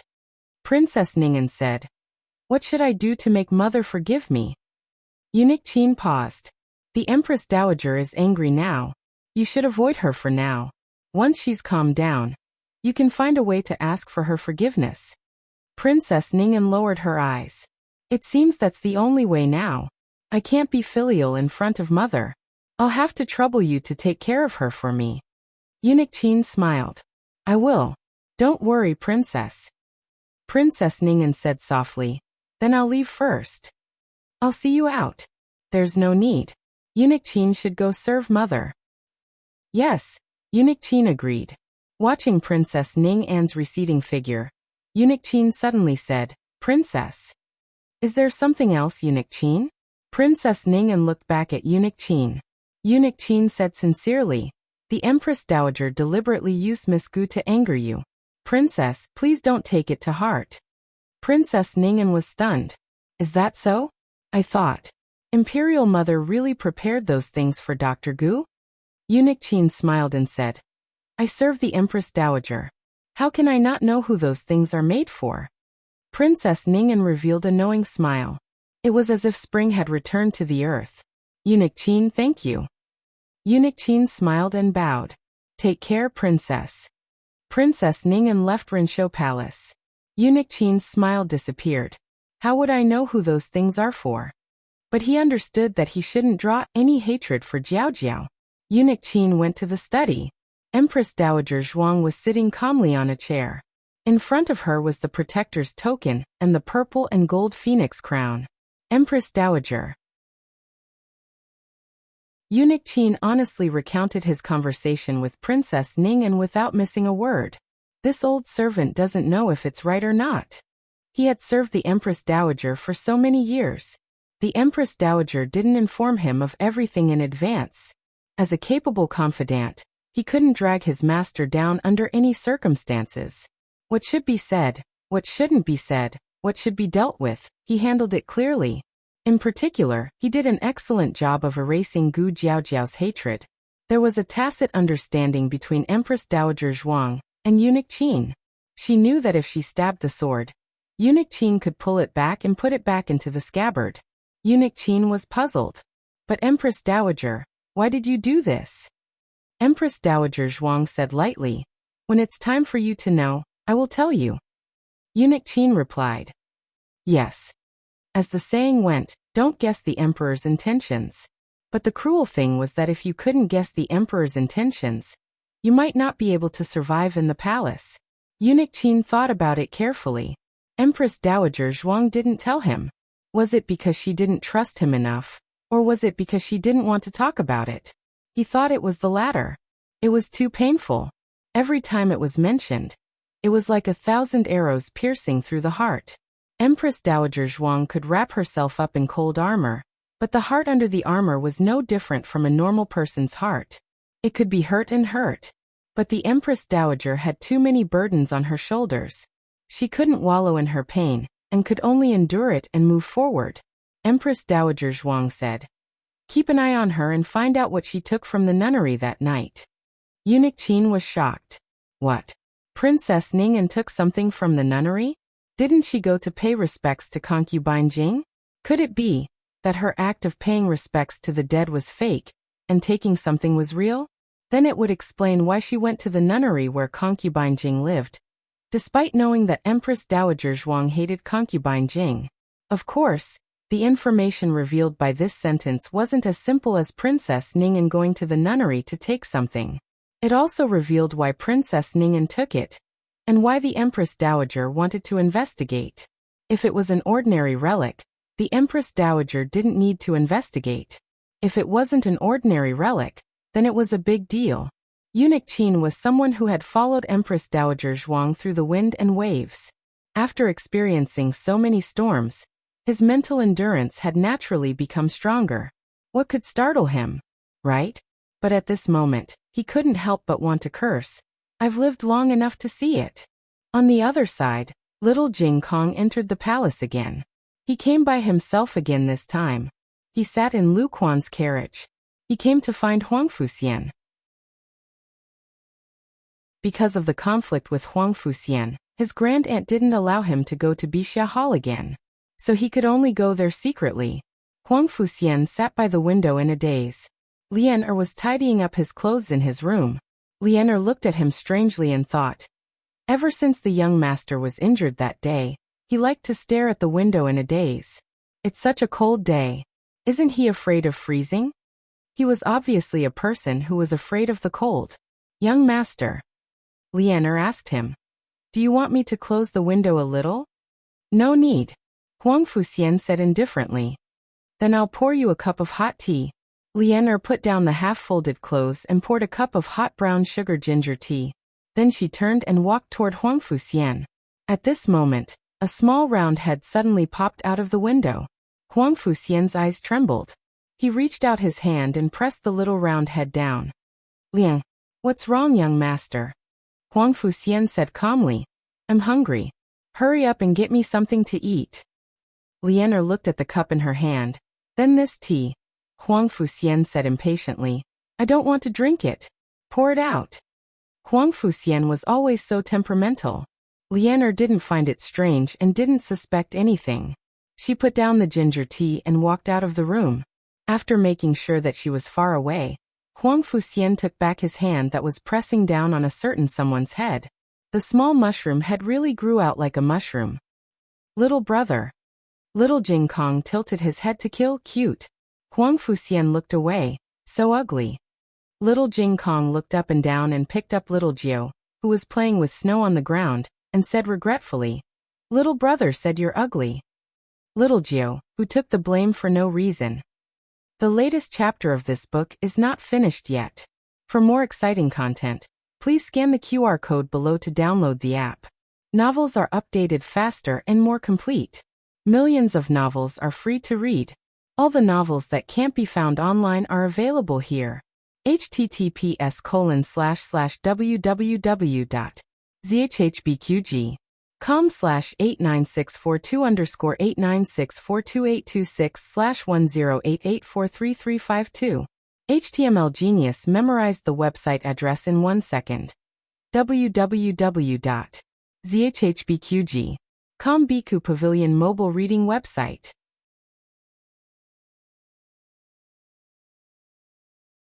Chapter 551. The latest chapter of this book is not finished yet. For more exciting content, please scan the QR code below to download the app. The novel will be updated at a faster rate. Millions of novels will be read for free. All the novels that can't be found on the internet are available here. The windowsill was a little high, but little Jing Kong was a smart kid. He moved a flower pot and stepped on it. He supported himself with both hands and stepped on the windowsill with one of his short legs. Then he slid up the windowsill. Huang Fuxian looked at Little Mushroom with disgust. Little Mushroom, who didn't know that he was being despised, turned around on the windowsill. He aimed his little butt at Huang Fuxian and slid down the windowsill. It was too high. He would get hurt if he jumped down, so he had no choice but to do so. Huang Fuxian looked at the little, but that almost hit his face. It took him a lot of effort to suppress the urge to poke him out of the windowsill. After landing, little Jing Kong turned around and greeted Huang Fuxian politely again. Little brother. Huang Fuxian snorted. Ordinary people would find Huang Fuxian annoying and unreasonable when they came here. However, little Jing Kong didn't feel that way at all. On the contrary, little Jing Kong felt that he was very amiable. After all, Guyan always gave people a hard time at home. However, Guyan wasn't as vicious as Huang Fuxian. Guyan was spoiled and had a small temper, but Huang Fuxian had always been living in the dark. His heart was very obscure. He was motionless and lifeless for the whole afternoon. Sometimes he was no different from a corpse. No one liked him. Or more accurately, no one was not afraid of him.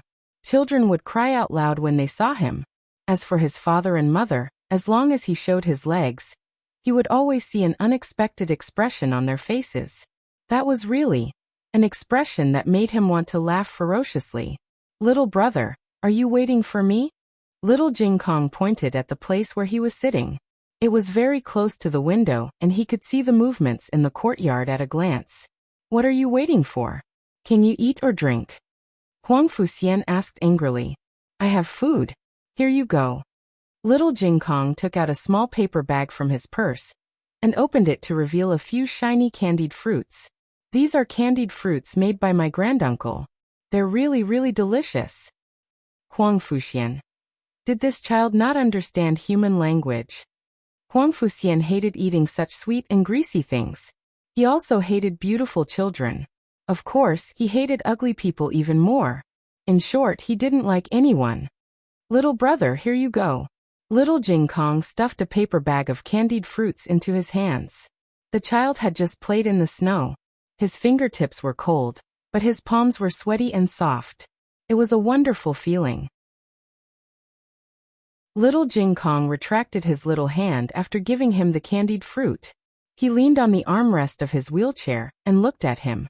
Little brother, have you recovered from your injury? Yes, Huang Fuxian replied indifferently. Let me have a look. Little Jing Kong was a strict kid. Seeing was believing. Why are you so troublesome? Huang Fuxian muttered impatiently. He wouldn't take the initiative to show his injury to others. However, when Little Jing Kong stretched out his soft little hand to grab his hand again, he didn't resist. He felt the soft touch of a cat's paw again. Little Jing Kong looked carefully. After a while, he nodded seriously. Yes, you're recovering well. The scab will fall off in a few days. Don't scratch it. Huang Fuxian snorted coldly. I don't need you to tell me that. Little brother, your hands are so beautiful. Little Jing Kong grabbed his clean and slender hands and didn't hide the admiration in his eyes. Huang Fuxian's hands were indeed beautiful. The joints were distinct, slender, and fair. They were as delicate as jade carvings. This was the first time someone praised his good looks, even though it was only his hands. He was handicapped. Everyone who saw his legs would have a look of disbelief. He knew that his legs were ugly when he was young. Gradually he felt that his whole body was ugly. He was an extremely ugly person. He wasn't qualified to be a disgrace. You're really beautiful. Little Jing Kong held Huang Fuxian's hand with his two chubby hands and looked at it over and over again. It was said that children didn't know how to lie. In fact, it wasn't true. Children would even believe their own lies. However, no child would tell such an unnecessary lie to a handicapped person like him. He wouldn't be able to trick him into giving him food and toys. Little Jing Kong played with his hand. He watched as Little Jing Kong played with his hand. At this moment, Lian came back. Lian was shocked to see the little guy who appeared out of nowhere in the room. Huang Fuxian wanted to stop her, but it was too late. Princess Ning was nearby. She was alerted by Lian's cry. What happened? Princess Ning stood at the door and asked. Lian pointed into the room. A child. Princess Ning stepped into the room and took a closer look. She recognized Little Jing Kong. Huang Fuxian subconsciously withdrew his hand that Little Jing Kong was playing with. His face returned to its usual indifference. However, no one knew a son better than his mother. The moment Princess Ning entered the room, she saw a different Huang Fuxian. Princess Ning smiled and walked over. Are you Jing Kong? Do you know me? Yes, you are. Little Jing Kong had been to Renshou Palace before. Of course, he had seen Princess Ning, and knew that she was Huang Fuxian's mother. He rolled his eyes and greeted her politely. Princess Ning. Princess Ning smiled gently and raised her hand to touch his cheek. Huang Fuxian said, Mother. Princess Ning's hand that was about to touch Little Jing Kong paused. She turned to look at him and smiled. What's wrong? Huang Fuxian said coldly. I'm tired. I want to rest. Princess Ning smiled helplessly and said to him, That's your fault. Why didn't you tell me that you have a new friend? Your friend just arrived. You can play with him for a while. There's no need to hurry to rest. I'm tired. Huang Fuxian's eyelashes fluttered after he said that. He quickly added, He's not my friend. His bird flew to my courtyard. He just came in to look for his bird. Little Jiu, who was teasing Huang Fuxian on his pillow, was speechless. Princess Ning smiled faintly. Since you're already here, there's no harm in making friends. Jing Kong is Dr. Gu's younger brother. The Empress Dowager loves him very much. It's not wrong for you to be friends. As she spoke, she bent down slightly and looked at Little Jing Kong gently. Jing Kong, are you willing to be friends with Brother Xianer? Little Jing Kong nodded. Princess Ning reached out to rub his little head. Little Jing Kong stepped back and held his head with his two little hands. He patted his palms gently and said, I can't let other women touch my head. Only Jiao Jiao can touch it. Princess Ning chuckled. Okay, I won't touch it. She turned to look outside the door. Leonor, go get the chestnut cake from my room. Yes. Leonor turned and left. Not long after, she came back with a plate of exquisite chestnut cake.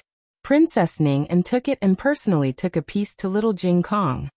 This is the chestnut cake I made myself. It tastes different from the ones in the palace. Jing Kong, try it. Little Jing Kong hesitated. But Jiao Jiao said that I can't eat other people's food. Princess Ning smiled. I'm not other people. I'm your grandaunt's daughter. We're family. Little Jing Kong thought about it seriously. Then you and I are family too? Princess Ning nodded. Of course you're family. It should be edible if it's family's food, right? Little Jing Kong swallowed his saliva and took the cake that Princess Ning handed to him. Unexpectedly, before he could put it into his mouth, Huang Fuxian slapped the back of his hand. He felt the pain on the back of his hand and loosened his grip, dropping the cake. Huang Fuxian said coldly, "Who allowed you to eat our food? I'm not giving it to you." Princess Ning said, "Xianer." Huang Fuxian seemed to be very angry.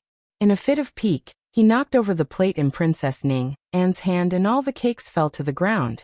Princess Ning's face darkened. "Xian." Huang Fuxian roared at Princess Ning, "You can't let other people eat my food. I hate it when you're nice to others." Little Jing Kong looked at Huang Fuxian with hurt and said sullenly, "I won't steal mother from you. I have Jiao Jiao." Huang Fuxian didn't seem to hear his explanation at all. He said with a disgusted face, "Go away. I don't want to see you. In the future, if your bird dares to fly into my yard, I'll kill it and make a pot of eagle soup." Little Jiao, who was tearing down the house, suddenly felt that it wasn't delicious anymore. Little Jing Kong hung his head and pulled on Little Jiao's wing as he left pitifully. Little Jiao, who was sitting on the ground and being dragged around like a mop, was speechless. Princess Ning looked at Huang Fuxian without blinking. The atmosphere in the room suddenly became strange. Leonor felt that a storm was about to come. However, Princess Ning only took a few deep breaths in the end. She slowly exhaled, turned around and walked out. "You go out too?" Huang Fuxian said. Leonor, who had just stepped over the threshold, resentfully retracted her foot. Huang Fuxian was the only one left in the big room. He looked at the quiet courtyard, as if no one had ever been there. It was as if he was the only one in the vast world from the beginning to the end. This was good. This was the best. He didn't need friends. He didn't need pity. He didn't need happiness. They approached him with pity and sympathy, but in the end, they all abandoned him with fear and disgust. He was already tired of it. Little brother. That little mushroom actually grew out from under the windowsill again. Huang Fuxian was so shocked that he staggered and rolled out of the wheelchair. The latest chapter of this book is not finished yet. For more exciting content, please scan the QR code below to download the app. Novels are updated faster and more complete. Millions of novels are free to read. Novels with content that can't be found on the internet are all available here. https://www.zhbqg.com/89642_896428286/10884285 HTML Genius remembered the website address in 1 second. www.zhbqg.com Bikugo mobile reading website.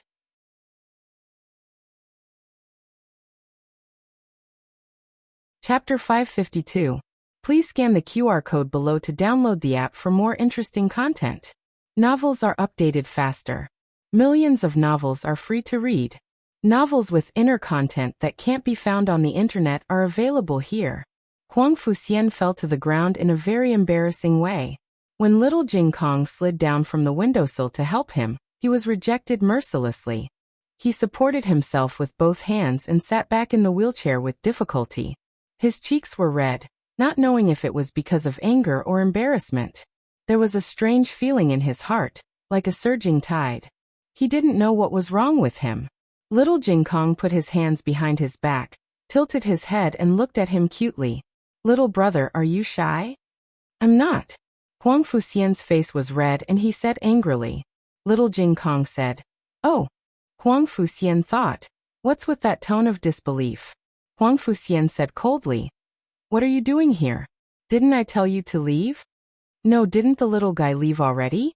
Why did he come back after saying such hurtful words? Little Clear Sky said honestly. I did leave, but I remembered that there is something I forgot to tell you. Little Jing Kong was a child with a lot of plans. He would definitely do what he planned. Otherwise, sure you wouldn't have been troubled every day because Guyan didn't follow his lunch plan. What's the matter? Huang Fuxian said coldly. Your leg. Little Jing Kong pointed at his stump under the blanket again. Huang Fuxian's pupils shrank. His leg was his taboo. No one could touch it, no one could look at it, and no one could mention it. Huang Fuxian's aura became cold. Little Jing Kong finished his words without being affected. Jiao Jiao has a way to help you stand up again. Huang Fuxian's eyes moved slightly. There was a very short moment when his heart suddenly tightened, but it was only for a moment. Soon, his heart returned to the state of still water. He had heard such words too many times. There were countless witch doctors, and even legendary doctors in the frontier fortress who could cure him. It was laughable that the young him actually believed it. In the end, without exception, he was just coaxing him. In the end, he came to terms with the fact that his legs were not twigs. If they were broken in the winter, they would grow back in the spring. He would never have a pair of legs again in this lifetime, let alone the opportunity to stand up. Little Jing Kong said seriously. Jiao Jiao said that as long as you work hard, you will definitely be able to stand up again. Ha, hard work? Huang Fuxian smiled coldly. Even if he could stand up, it must be in a dream.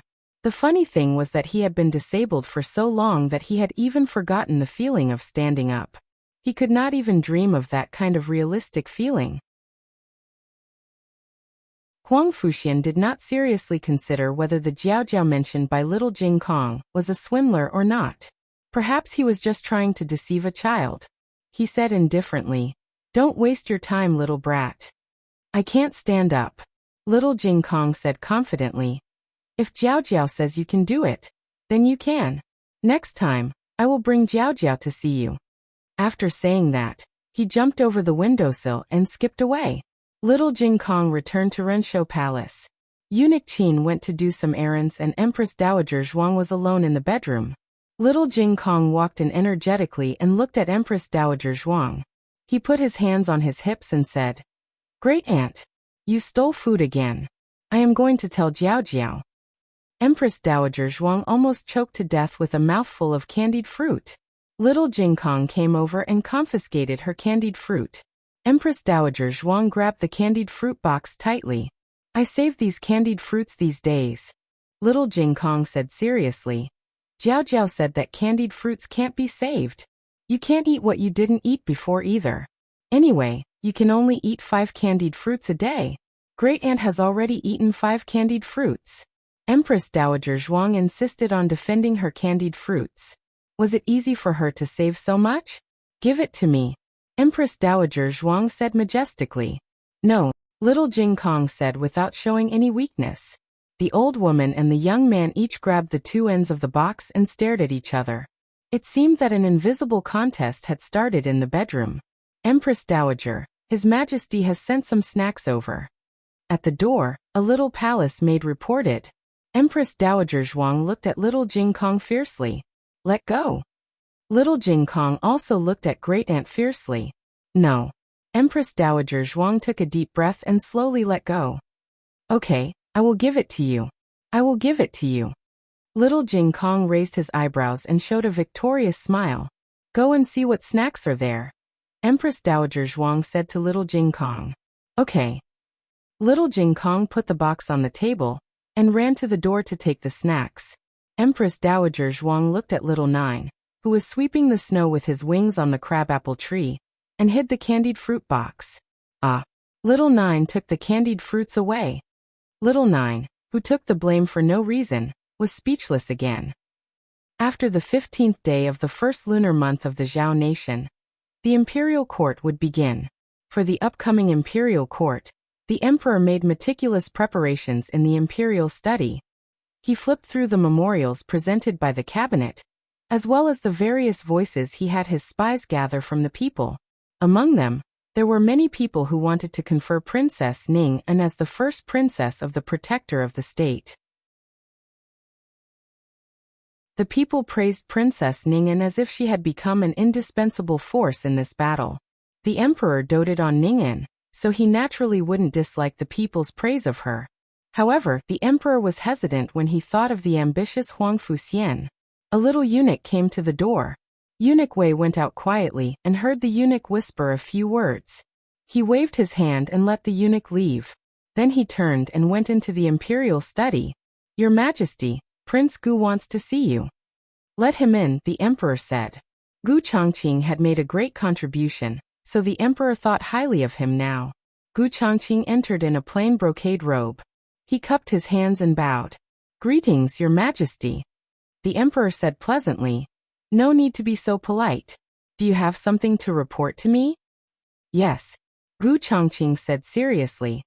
"This humble subject wants to leave the capital for a few days to visit the families of Deputy General Zhao and General Qi. They made a great contribution in this battle, and could have lived, but in order to save the soldiers under their command and the people of Lingguan City, they chose to die together with the generals of the state of Chun. This humble subject wants to personally bring their military plates back." Wrapped in horsehide, traveling 1,000 miles without returning, the only thing they could bring back to their hometowns was a military plate that could prove their identity. This was originally Gu Chongqing's plan. However, because of the incident at Immortal Delight Residence, this trip was brought forward. After he paid his respects to the families of the two, he wanted to investigate the background of the young master of Immortal Delight Residence. The emperor couldn't refuse such a request. The emperor sighed and nodded. "You can go. We will reward you when you return to the capital." Gu Chongqing cupped his hands and said, "This humble subject doesn't ask for a reward. I only ask that the state of Zhao be prosperous and the people be at peace, that the government be harmonious, that the people have enough food and clothing, that the men plow and the women weave, and that they no longer have to suffer the flames of war and be homeless." How could this not be the emperor's wish? The state of Zhao was a lower country. Whether it was its economy or military strength, it was far inferior to the three upper kingdoms. Don't look at how the people in the capital lived in peace. In fact, in such a bitter and cold place like the frontier, the people had to live frugally. It was not easy to even fill their stomachs. On the other hand, the state of Yan, which also had a cold ice field, was able to achieve a prosperous and populous life. The people did not suffer the pain of hunger and cold. If he could, he really wanted to go to the state of Yan to learn. He wanted to see how the emperor of the state of Yan managed to turn a lower country into the strongest country in the 6 countries in just a few decades. After Gu Chongqing obtained the emperor's permission, he left the capital on the same day. Accompanying him were 2 generals from the Gu army. Therefore, no one suspected that he had other motives. Gu Chongqing's visit today set off a big wave in the emperor's heart. He suddenly felt that his reward was not enough. After thinking about it, the emperor called Eunuch Wei over. "How is the old marquis's injury?" Eunuch Wei smiled and said, "I heard that there are no major problems. He can get up and walk, but he is not as nimble as before." Miss Gu said that he would be completely healed in the future. The emperor made a sound of acknowledgement and said, "Send someone to the Marquis Dingen Manor, and bring the old marquis to the imperial palace. Zhen has something to discuss with him. Remember, the carriage should move slowly. Do not jolt the old marquis." "How about this servant go personally?" Eunuch Wei asked. "That is also fine," the emperor said. Eunuch Wei then personally went to the Marquis Dingen Manor, and brought the old marquis to the imperial palace. Although the old marquis could get up and walk, he could not walk for too long. His 4 limbs had been broken. Although they had grown back, they still needed to be nursed back. The emperor had him sit in the palanquin all the way to the imperial study. This was a supreme honor. After he entered the imperial study, the emperor immediately gave him a seat. "Your Majesty." The old marquis was overwhelmed by the favor, and was about to stand up to reply. The emperor pressed his hand down. "Beloved official Gu, please sit. You are Zhen's right-hand official. At the border fortress, your contributions cannot go unnoticed."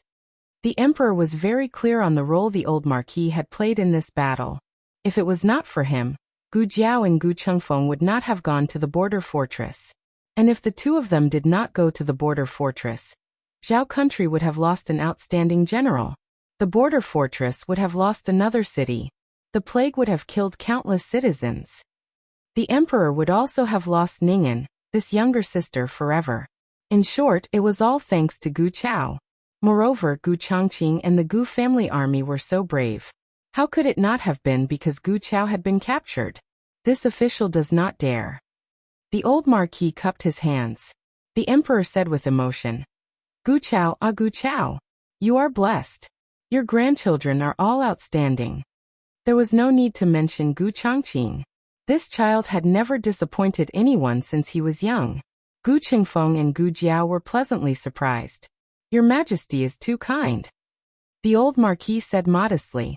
All right, you have been my monarch for many years. There is no need for such formalities. Today, I have summoned you to the palace to discuss with you the matter of awarding your grandchildren. Although the old marquis was a general, he was quite sensitive to numbers. But clearly, only 2 of his grandsons had gone to the border fortress. I intend to promote your eldest grandson, Gu Chongqing, to 3rd-level Dingbei general, and your second grandson, Gu Chengfeng, to 6th-level Yuqi commandant. Hearing this, although the old marquis felt that the reward was a bit too big, he also understood that returning from battle was a way to pacify the soldiers and boost their morale. It was also a strategy to win over the hearts of the people. However, the emperor's next words puzzled the old marquis. Your granddaughter is also not bad. I intend to confer her the title of Junju. The title will be decided by the Hanlin Academy. Wait, Your Majesty, you just said this old official's granddaughter? Why is Your Majesty conferring this old official's granddaughter? The emperor wanted to confer rewards to the Gu family's grandsons who had no merit. Shouldn't he start with Gu Chengfeng and Gu Yan? That girl was only a woman. What was the point of conferring her? The emperor smiled and said, The little divine doctor has made great contributions to the border fortress. Of course, I want to reward her. The old marquis was dumbfounded. She made great contributions? That girl went to the border fortress? The old marquis expressed that he did not understand at all. Yes, the people from the medical center had gone to the border fortress. She must have gone there with the medical team. What was Gu Chao's reaction? The emperor frowned slightly and said seriously, She and Marshal Tang defended Yueqing City and waited for the Gu family's army to come to the rescue. Also, she saved you. The old marquis said excitedly, That was clearly my little brother's credit. It was my little brother who fought for several days and nights in Yueqing City. It was also my little brother who went to the governor's office to rescue me. That's right, even my injuries were treated by my little brother. Just because the people from her medical center changed my medicine a few times, the credit can't be given to her. Your Majesty, if you want to reward someone, you should reward my little brother. No one could steal his little brother's credit. Not even his own granddaughter. Whoever made his little brother suffer, he would be angry with them. This time, it was the emperor's turn to be confused. What little brother? Speak of the devil. Gu Jiao originally entered the palace to pick up little Jing Kong.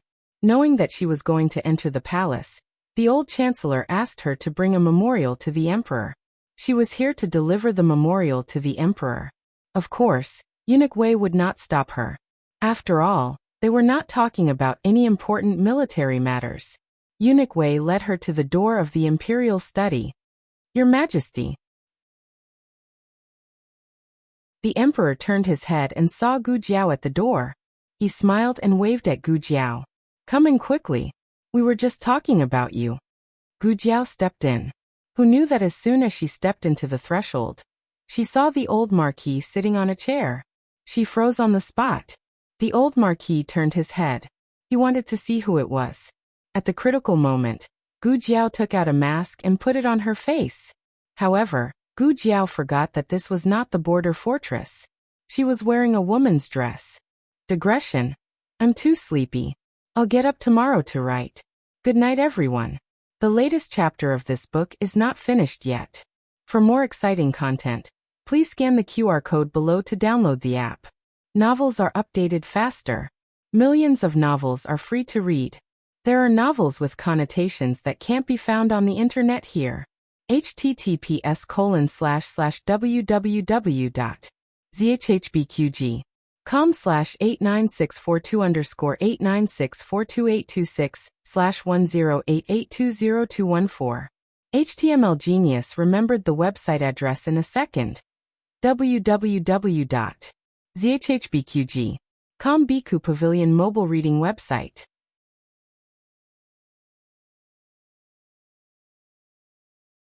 Chapter 553.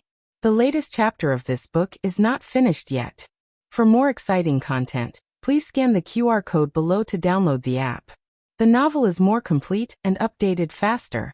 Millions of novels are free to read. There are novels with connotations that can't be found on the internet here. Strictly speaking, Gu Jiao couldn't be blamed for this. People have conditioned reflexes.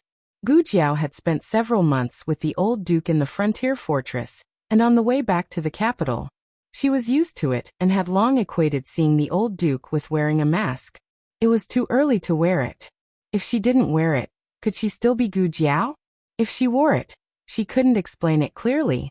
Gu Jiao looked at the emperor in the room with hidden bitterness. He couldn't do anything, but he was the best at removing disguises. Why did he call her? If he didn't call her, her big brother wouldn't look back. She could still have some time to think. She was too careless.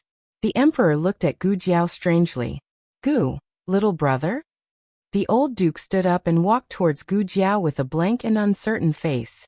He recognized this mask. It belonged to his little brother. The feathers on the mask fell off in a battle. He personally asked someone to get 2 peacock feathers for his little brother's mask. The person's figure was similar to his little brother. The only difference was that he was wearing a woman's dress. Gu Jiao rolled her eyes and held the old duke's hand. She was in character in a second. Big brother. The old duke looked at the hands. This was how they recognized each other in the frontier fortress. He looked at Gu Jiao's eyes again. It was a familiar look. The old duke suddenly became excited. Little brother. Is it really you? Gu Jiao nodded. Big brother. The emperor was even more confused. Who can tell me what happened? Why did Gu Jiao call his granddaughter little brother? Why did the little magic doctor cast a kind look and expression at him, the emperor? The emperor was in a complete mess, all right. Gu Jiao held Gu Jiao's hand tightly and asked, Little brother, why are you dressed like this? Gu Jiao rolled her eyes and pulled her hand back.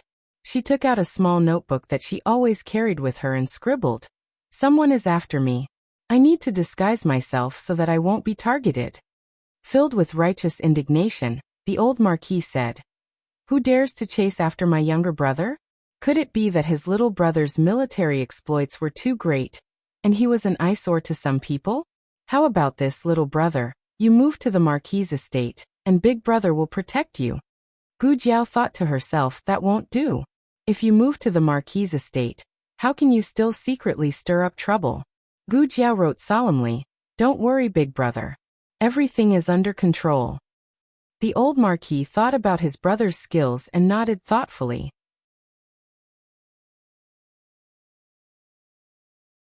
This subject was able to return safely to Yuelu City, all thanks to this subject's sworn little brother. The one who guarded the city and fought the enemy was my sworn brother. The one who saved the princess and me was also my sworn brother. Princess Ning, and placed righteousness before her own family. This subject has no objection if your majesty wants to confer the title of Princess Protector. However, the title of Princess Protector is not something that anyone can bear. As the old marquis spoke, he didn't care how dark the emperor's face was. He lifted his hem, endured the pain, and knelt down on one knee. He cupped his hands and said seriously, This subject requests your majesty to confer little brother Gu the title of Princess Protector. The emperor. What the hell is this? The emperor spent a lot of effort to resist the urge to pull off Gu Jiao's little vest. Perhaps it was because he was old, he was more talkative. The old marquis rambled on for a while, but it didn't deviate from the original point. He wanted to confer the title of marquis on his sworn brother. The emperor's mouth twitched. You guys really share blessings and bear the burden of Marquis together. After the old Marquis left, Gu Jiao remained in the imperial study, blinking her big eyes. The emperor drank a mouthful of tea to calm the fire and glanced at her. Don't be delusional. I won't confer the title of Marquis on you. Gu Jiao. The emperor put down the teacup. I said I won't. Gu Jiao spread her hands. Oh. The emperor took a deep breath and asked, why did you come to find me? Here. Gu Jiao took out a memorial from her arms. The emperor saw the handwriting and knew it was written by the old chancellor. He casually flipped through it and put the memorial on the table. Gu Jiao said goodbye and turned to walk out. The emperor looked at her small back, clenched his fist and gritted his teeth. I am the emperor. My words carry weight. I won't confer the title of Marquis. Gu Jiao raised her eyebrows. Oh. In the medical center. Mo Qianxue was still not allowed to get out of bed. She leaned against the bed and weaved a red rope. Little Jiangli came to the medical center to work.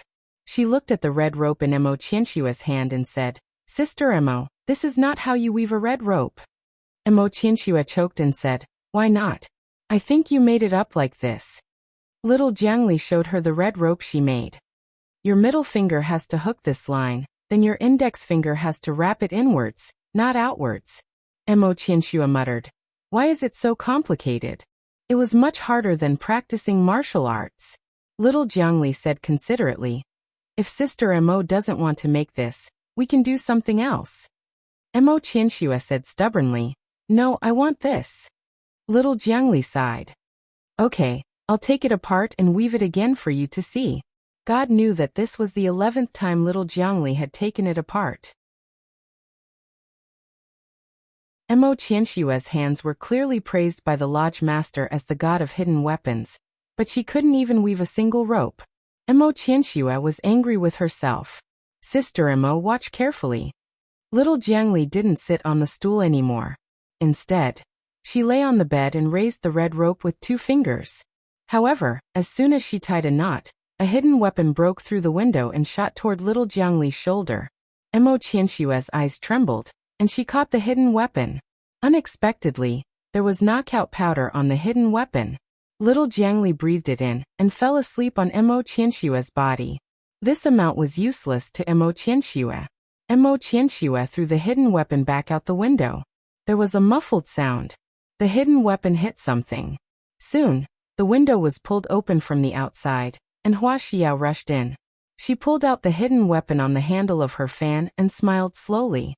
I was just joking with you. Why are you so angry? If I really wanted to kill her, I wouldn't use knockout powder but poison. Why are you here again? Mo Qianxue asked coldly. Hua Xiao waved her fan and smiled charmingly. I'm here to tell you that the 3-day deadline is up. When are you going to kill her? Mo Qianxue's expression didn't change. Go and tell the young master that I'll have the strength to kill her after I recover. Hua Xiao sneered. It takes 100 days to recover from a serious injury. Do you want to recover until next year? Don't tell me you're too soft-hearted to kill her. You're living a good life here. You don't have to be a courtesan, and you don't have to please those stinky men. You must be addicted to such a life, right? Mo Qianxue said rudely. When did I please those stinky men? Don't use your Hua Xiao's tricks on me. Hua Xiao's face darkened. The young master asked me to tell you that the plan has changed. Within 3 days, get her out of the capital.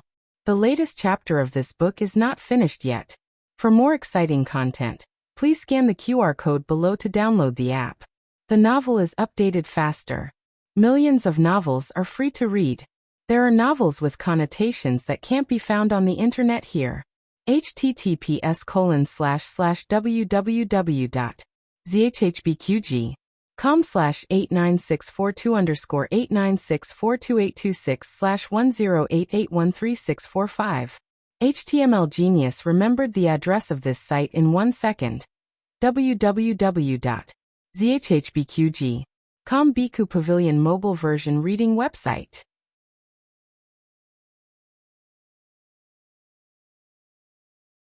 Chapter 554. The latest chapter of this book is not finished yet. For more exciting content, please scan the QR code below to download the app. The novel will be updated more quickly. Millions of novels can be read for free.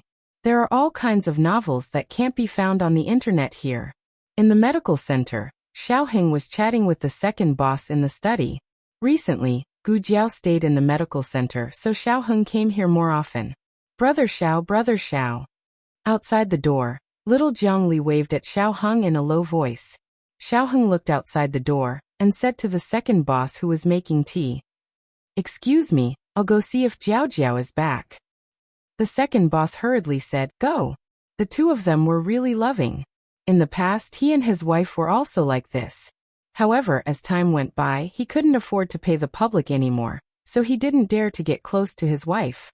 Xiaoheng went out of the study and went to a storeroom downstairs with little Zhongli. Little Zhongli looked outside and made sure that no one was approaching before closing the door. He whispered to Xiaoheng, "Brother Xiao, someone came to Sister Mo's room." Little Zhongli was a medicine boy of the Immortal Music House. On the surface, he was there to relieve Mo Qianxue's boredom, but in fact, he was a little spy sent by Xiaoheng. After all, Xiaoheng wasn't the person Mo Qianxue really knew, so he was a little wary of Mo Qianxue. "Who was it?" he asked. Little Zhongli shook his head. "I didn't see her face clearly. From her voice, she was about the same age as Sister Mo, maybe a little older. Her voice wasn't as young and pleasant as Sister Mo's." Xiaoheng had seen the file of the Immortal Music House case and knew that Mo Qianxue was 17 years old this year. Xiaoheng first thought of a woman who was older than her. Hua Xiao was 19 years old and was from Fu City. Of course, birthplace could be faked, so could age. However, Minister Xing had seen Hua Xiao before, so he judged that Hua Xiao was less than 20 years old. Little Zhongli said, "She drugged me as soon as she came." Xiaoheng frowned. "You were drugged? Are you all right?" Little Zhongli shook his head again. It felt good to be cared for. Little Zhongli patted his chest happily and said, "Those drugs are useless to me." "What do you mean it's useless?" Xiaoheng was puzzled. Little Zhongli scratched her ponytail. It's because I'm in good health and am especially resistant to drugs. That's what my brother said. I can hold my liquor well." Xiaoheng, "You're only 9 years old and you can already drink?" Xiaoheng said, "You're still young. Don't drink in the future." "I'm okay." Little Zhongli felt that this suggestion wasn't unacceptable. She didn't like drinking anyway. Xiaoheng said again, "Tell me what happened after you were drugged." Little Zhongli recalled, "After I was drugged, I was a little sleepy, so I pretended to be asleep. She drugged me with knockout pills, and that's what she said too." These words were very strange. The normal explanation would be that I heard her say that she had drugged me. But little Zhongli's words clearly said that she knew it was a knockout pill. And then she got confirmation from the other party. Xiaoheng asked, "You can recognize knockout pills?" Little Zhongli said proudly, "I've been a medicine boy for so long, of course I can recognize them. I even recognize arsenic and crane top red." Xiaoheng didn't know whether to laugh or cry. "Okay, continue." Little Zhongli said, "I heard that person say that the 3-day deadline is up. When is sister going to make a move on him? Could it be that sister's heart softened and you can't do it? Brother Xiao, who is the he she's talking about? Is it you?" "It's Gu Jiao." Xiaoheng's gaze turned cold. "It's not me. Is there anything else?" Little Zhongli said, she said, "Young Lord wants me to tell you that there's a change in the plan. Within 3 days, we'll lure him out of the capital." Lure him out of the capital within 3 days? The simpler it was, the more information it contained. Why did the young lord of Immortal Music House suddenly give up on killing Gu Jiao? Did the young lord of Immortal Music House think that Mo Qianxue couldn't succeed? Or did the other party think that Gu Jiao still had value? Killing Gu Jiao and luring Gu Jiao out of the capital were different in terms of difficulty. But if you put the whole thing into perspective, you'd find that the two were essentially the same. That was, both had to gain Gu Jiao's absolute trust. And if Mo Qianxue could do this, whether she killed Gu Jiao or lured Gu Jiao out of the capital, it would be something she could do. Inferring from this, it should be the latter, Gu Jiao's value. What did they want to do with Gu Jiao? Xiaoheng closed his eyes, connecting all the events related to Immortal Music House in his mind. Suddenly, a bold conjecture emerged. They wanted to capture Gu Jiao outside the capital and use Gu Jiao to lure him out. It was that group of people. He could almost conclude that once he fell into the hands of that group of people, the young lord of Immortal Music House would immediately give the order to kill Gu Jiao. After coming out of the imperial study, Gu Jiao went to Rensho Palace. Little Jing Kong was playing on the swing in the front yard, and Little Nine was dismantling the birdcage that the palace servants made for him on the snowy ground nearby. Recently, for some reason, he liked to dismantle the house. Jiao Jiao. Little Jing Kong saw Gu Jiao at first glance. He stopped playing on the swing, jumped down from the seat, and pounced on Gu Jiao. It was a snowy day, and he was sweating profusely. Gu Jiao wiped his sweat with a handkerchief and touched his neck. It was also wet with sweat. Go in and change your clothes, Gu Jiao said. Okay, Jiao Jiao. Little Jing Kong was especially obedient. He held Gu Jiao's hand and jumped into the inner hall. Empress Dowager Zhuang was secretly eating candied fruits in her bedchamber. When she heard Little Jing Kong's small voice, she quickly hid the candied fruits. Great Aunt. Gu Jiao entered the room and greeted Empress Dowager Zhuang. Empress Dowager Zhuang seriously opened the booklet on the desk and pretended to read it. Although she no longer held court, some booklets would still be sent to her. It was just that recently, the number of booklets sent to her had decreased. Presumably, Grand Tutor Zhuang was slowly becoming estranged from her. Little Jing Kong had stayed in Rensho Palace before, so his clothes were kept here. Gu Jiao found a set of clothes for him to change into. When he was changing, Little Jing Kong said to Gu Jiao, Jiao Jiao, little brother agreed. When will you go see him? Gu Jiao said, any time is fine. Is he in Bixia Hall now? Yes, yes. After Little Jing Kong finished speaking, he was suddenly a little stunned.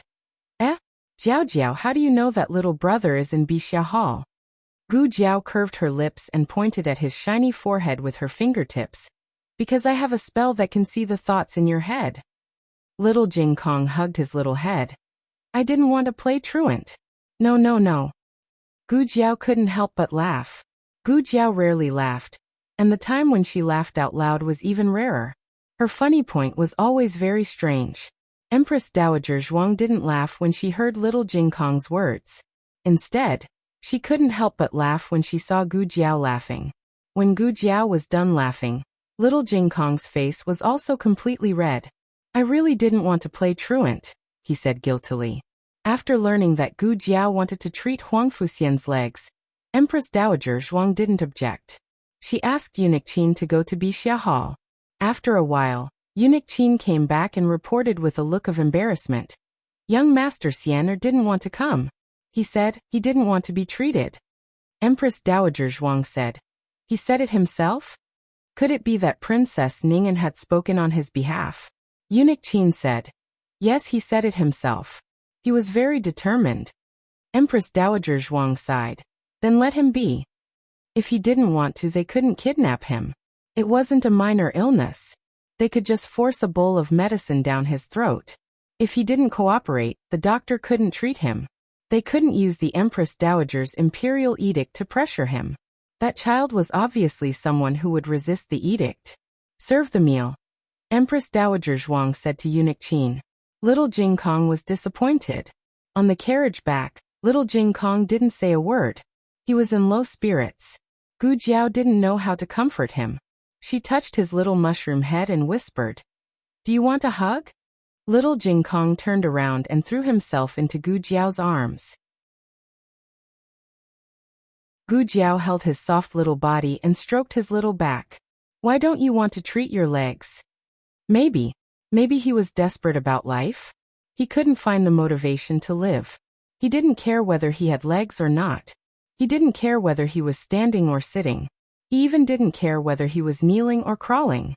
Little Jing Kong was sad and fell asleep in Gu Jiao's arms. Gu Jiao took him back to Bishui Alley. When she was about to get off the carriage with Little Jing Kong, Xiaoheng walked out of the courtyard first and reached out his hand. Let me. Okay. Gu Jiao handed the sleeping Little Jing Kong to Xiaoheng. When he left Gu Jiao, Little Jing Kong struggled for a moment, but when he fell into Xiaoheng's arms, He rested his head on Xiao Heng's arm and continued to sleep. Xiao Heng put the little guy back in the west room, took off his coat and shoes, and pulled the quilt over him. Gu Jiao was about to go to the clinic when Xiao Heng came out and stopped her. "Jiao Jiao, I have something to tell you." The two went to the east room. Gu Jiao lit an oil lamp. Xiao Heng adjusted the wick to the brightest and lit another oil lamp. Gu Jiao actually liked a brighter room, but she didn't tell anyone. Gu Jiao sat on the chair and looked at Xiao Heng, who was adjusting the wick seriously. She suddenly felt warm in her heart. The latest chapter of this book is not finished yet. For more exciting content, please scan the QR code below to download the app. The novel will be updated more quickly. Millions of novels will be read for free. There are all kinds of novels that can't be found on the internet here. https://www.zhbqg.com/89642_8964286/1087988537. HTML Genius remembered the website address in 1 second. www.zhbqg.com Bikuj mobile reading website.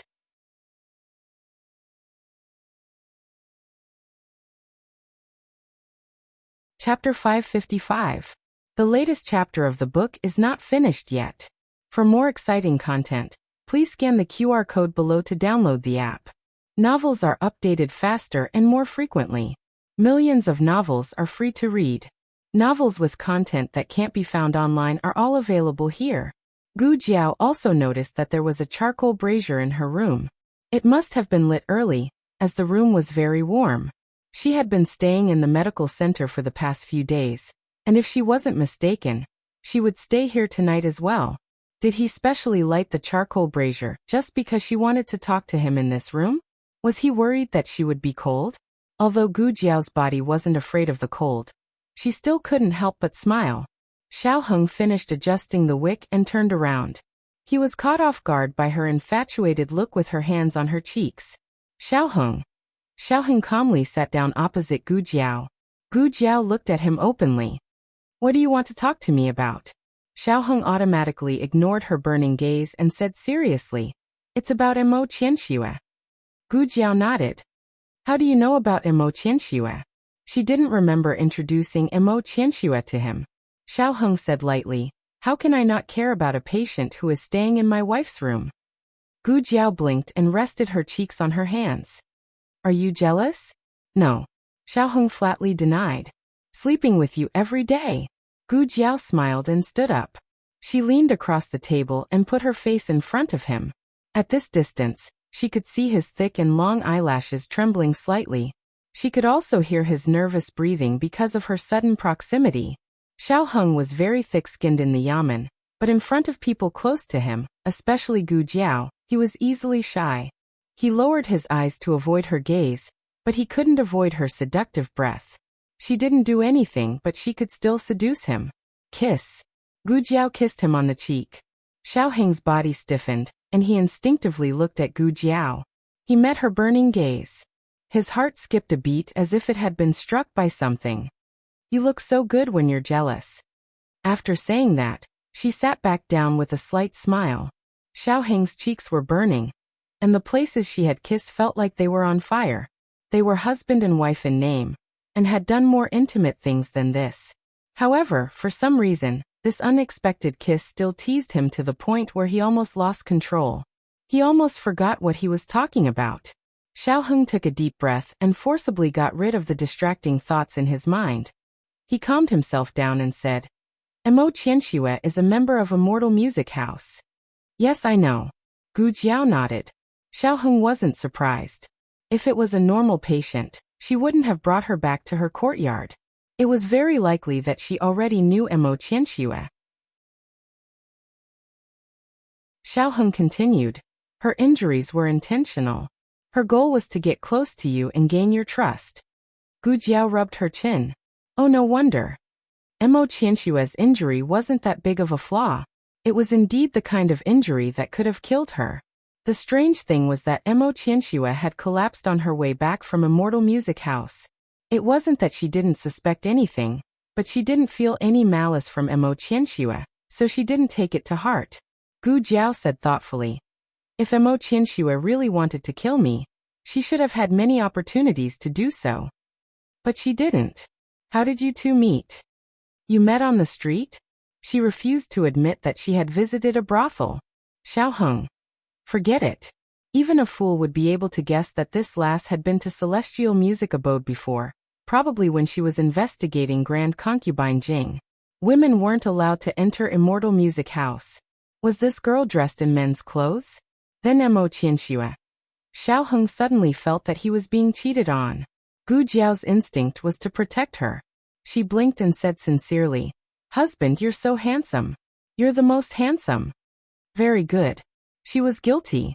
Xiao Heng made a mental note. He decided that he would deal with her later. Right now he had to deal with the young master of Immortal Music House. After the 15th day of the first lunar month, it snowed again in the capital. The emperor went to court, and the matter of awarding meritorious officials was a hot topic. Almost no one objected to the awarding of Tang Yueshan and Gu Chongqing. However, the awarding of Princess Ning'an was met with many different opinions.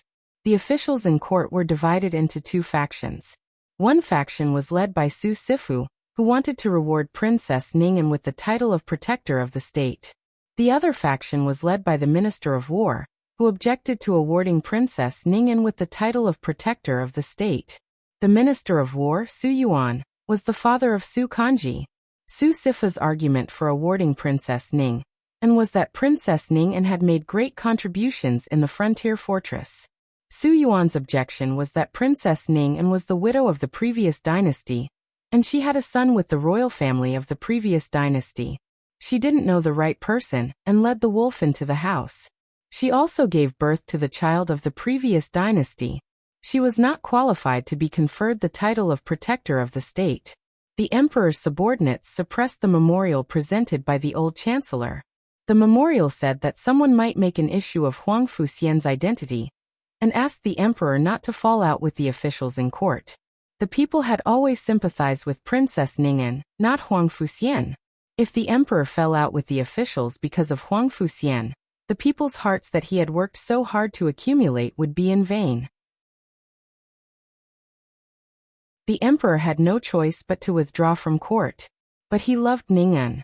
The more people objected, the more he felt sorry for Ning'an. Why did everyone in the world bully his Ning'an? What did his Ning'an do wrong? Wasn't it the fault of the previous dynasty?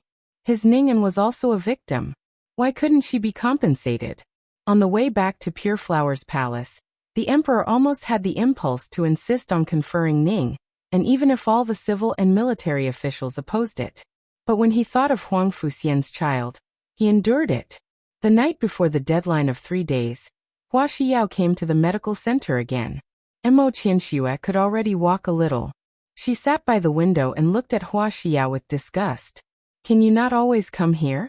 You will expose me." Hua Xiao waved the round fan and said with a smile, "I just came to remind elder sister that tomorrow is really the deadline. Has elder sister thought about how to lure her out of the city?" Mo Qianxue said indifferently, "If I don't lure her out, what will happen?" Hua Xiao said with a smile, "Then elder sister will die." Mo Qianxue said coldly, "Can you kill me?" Hua Xiao's lips curved. "I can't kill you. But there will always be someone who can. Elder sister should know the consequences of betraying the young master." Mo Qianxue turned her face. "Do you still have poison?" Hua Xiao asked with a smile. "What kind of poison is elder sister talking about?" Mo Qianxue said coldly, "Like the kind of cartilage powder." Hua Xiao covered her face with the round fan and smiled. "Ah, 7 days drunk. Yes, I brought it. I was afraid that elder sister would not ask me for it." 7 days drunk, as the name said. One pill could make one drunk for 7 days and 7 nights. Mo Qianxue paused and asked, "She is a good drinker. Will it be ineffective?" Hua Xiao handed the bottle to Mo Qianxue, then patted the bottle with the round fan and said, "No, it will be my poison. Elder sister, don't worry. I am the best drinker in the capital, but I will be drunk after 1 pill. Just in case there are 3 pills in here. Elder sister, take your time." At night, Gu Jiao came over and checked Mo Qianxue's physical condition as usual. You are healing well, Gu Jiao said. Mo Qianxue nodded absent-mindedly, poured a cup of flower tea and handed it to Gu Jiao. Drink some water. Look, your lips are dry. Really? Gu Jiao touched her lips, took the teacup, and drank all the water in the cup. Mo Qianxue looked at her nervously. Gu Jiao did not respond at first. When she was packing the small medicine box, she fell down with a thud. At dawn, a carriage sped out of the city. The coachman was from Xianlu House. Mo Qianxue was sitting in the carriage. No one in the clinic noticed that she left. When they found out, they would not be able to catch up with her. Hurry up. Mo Qianxue urged the coachman. But miss, where are we going? The coachman asked. I don't know. Hua Xiao did not tell her where to take Gu Jiao, only that they were going out of the city. She was already out of the city. Did the young master's people find her? There is a post house in front, the coachman said. Mo Qianxue said, don't worry about it, just go straight. Yes. The coachman waved his whip, and the carriage went away on the cold road. Just as they were about to reach the relay station, a group of experts dressed in gray suddenly rushed out from the side path on their horses. They lined up in a row on the official road, instantly blocking Mo Qianxue's path. The coachman hurriedly stopped the carriage. Miss, there is nothing for you to do here. Go quickly. Mo Qianxue ordered. Go to the post house in front. Go quickly. Yes. The coachman got out of the carriage in confusion. He always felt that the aura of that group of people was too scary. When he walked past them, he did not even dare to raise his head. Fortunately, that group of people did not stop him. He quickened his pace and rushed into the post house. Mo Qianxue waited until he had gone in before she parted the curtain slightly. Who are you? The leading man in gray said. The young master asked us to pick you up.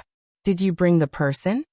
Mo Qianxue lifted the curtain slightly, revealing the unconscious person inside.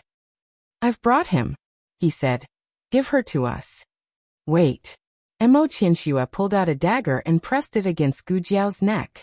He frowned. What are you doing? Mo Qianxue said. I think I might not be able to keep my life. To prevent you from killing the donkey after it has outlived its usefulness, I need to go to a safe place first. The leading man in gray narrowed his eyes dangerously. Mo Qianxue said coldly. The young master needs her life. If she dies now, you will not be able to answer to the young master. As for me, it is my own business that I escaped. The young master will hunt me down in the future. It will not be your fault. The leading man in gray tightened his grip on the reins. Okay, where are you going? Mo Qianxue said, Foam County. It is 30 miles from here. An hour should be enough. The leading man in gray gestured to his subordinates. They surrounded the carriage. One of them jumped off the horse and became Mo Qianxue's coachman. They rushed to Foam County at top speed. Halfway there, Mo Qianxue suddenly shouted. Wait! Stop! She is going to vomit. She is poisoned by the 7 days of intoxication. It will be troublesome if she chokes. Those who practiced martial arts naturally understood that vomiting while unconscious was very dangerous. They had no choice but to stop the carriage. The leading man in gray rode on the horse and said to his coachman, See what is going on. The coachman turned around and lifted the curtain. A silver needle glittering with cold light flew out with a whoosh. The distance was too close and the speed was too fast. He wanted to dodge it, but it was already too late. He screamed and fell from the carriage. It's a trap. The leading man in gray drew his saber. Another row of silver needles shot out. The coachmen blocked them with their sabers. Mo Qianxue quickly cut off the reins on the carriage and rode away on a fine horse. The leading man in gray was about to order his men to stop her when the carriage suddenly burst into flames. Hostage. The leading man in gray flew up, split the carriage with his saber, and carried the unconscious hostage to the snow not far away. He faintly felt that something was wrong. He pulled down the veil on the face of the hostage, but it was not the hostage, but Hua Xiao. Yes, Mo Qianxue knocked Hua Xiao out, and made her drink the 7 days of intoxication the night she came to find her. The reason why she also made Gu Jiao drunk was so that she could leave. She betrayed the young master. She could not escape the fate of death. But she did not want to die in front of her. Mo Qianxue raised her speed to the extreme. However, she did not escape far before an arrow hit her horse. The horse screamed and fell forward. She also fell into the snow. She was in severe pain all over, including her chest. She turned sideways and spat out a mouthful of blood. Mo Qianxue, the leading man in gray, got off the horse and came to her with a saber in his hand.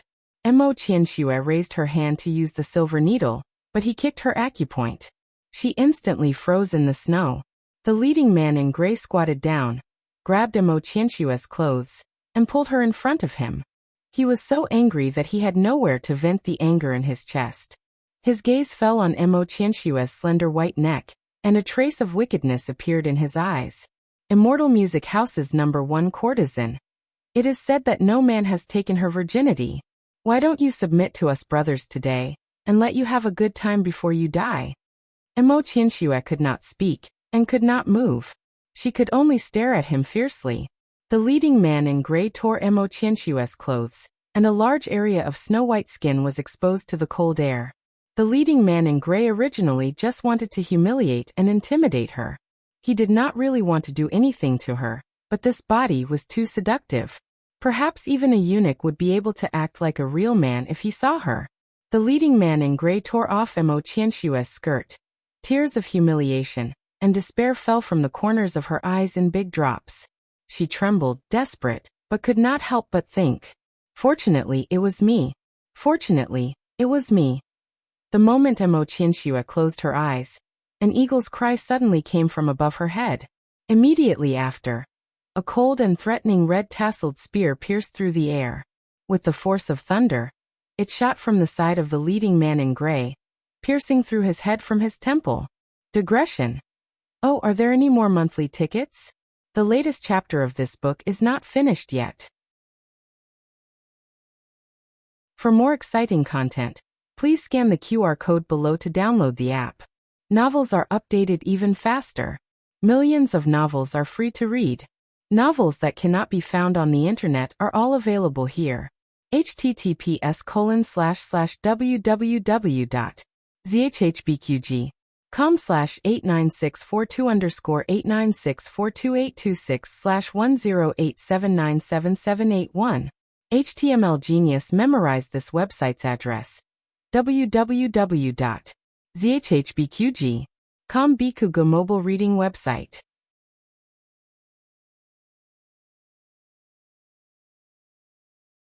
Chapter 556.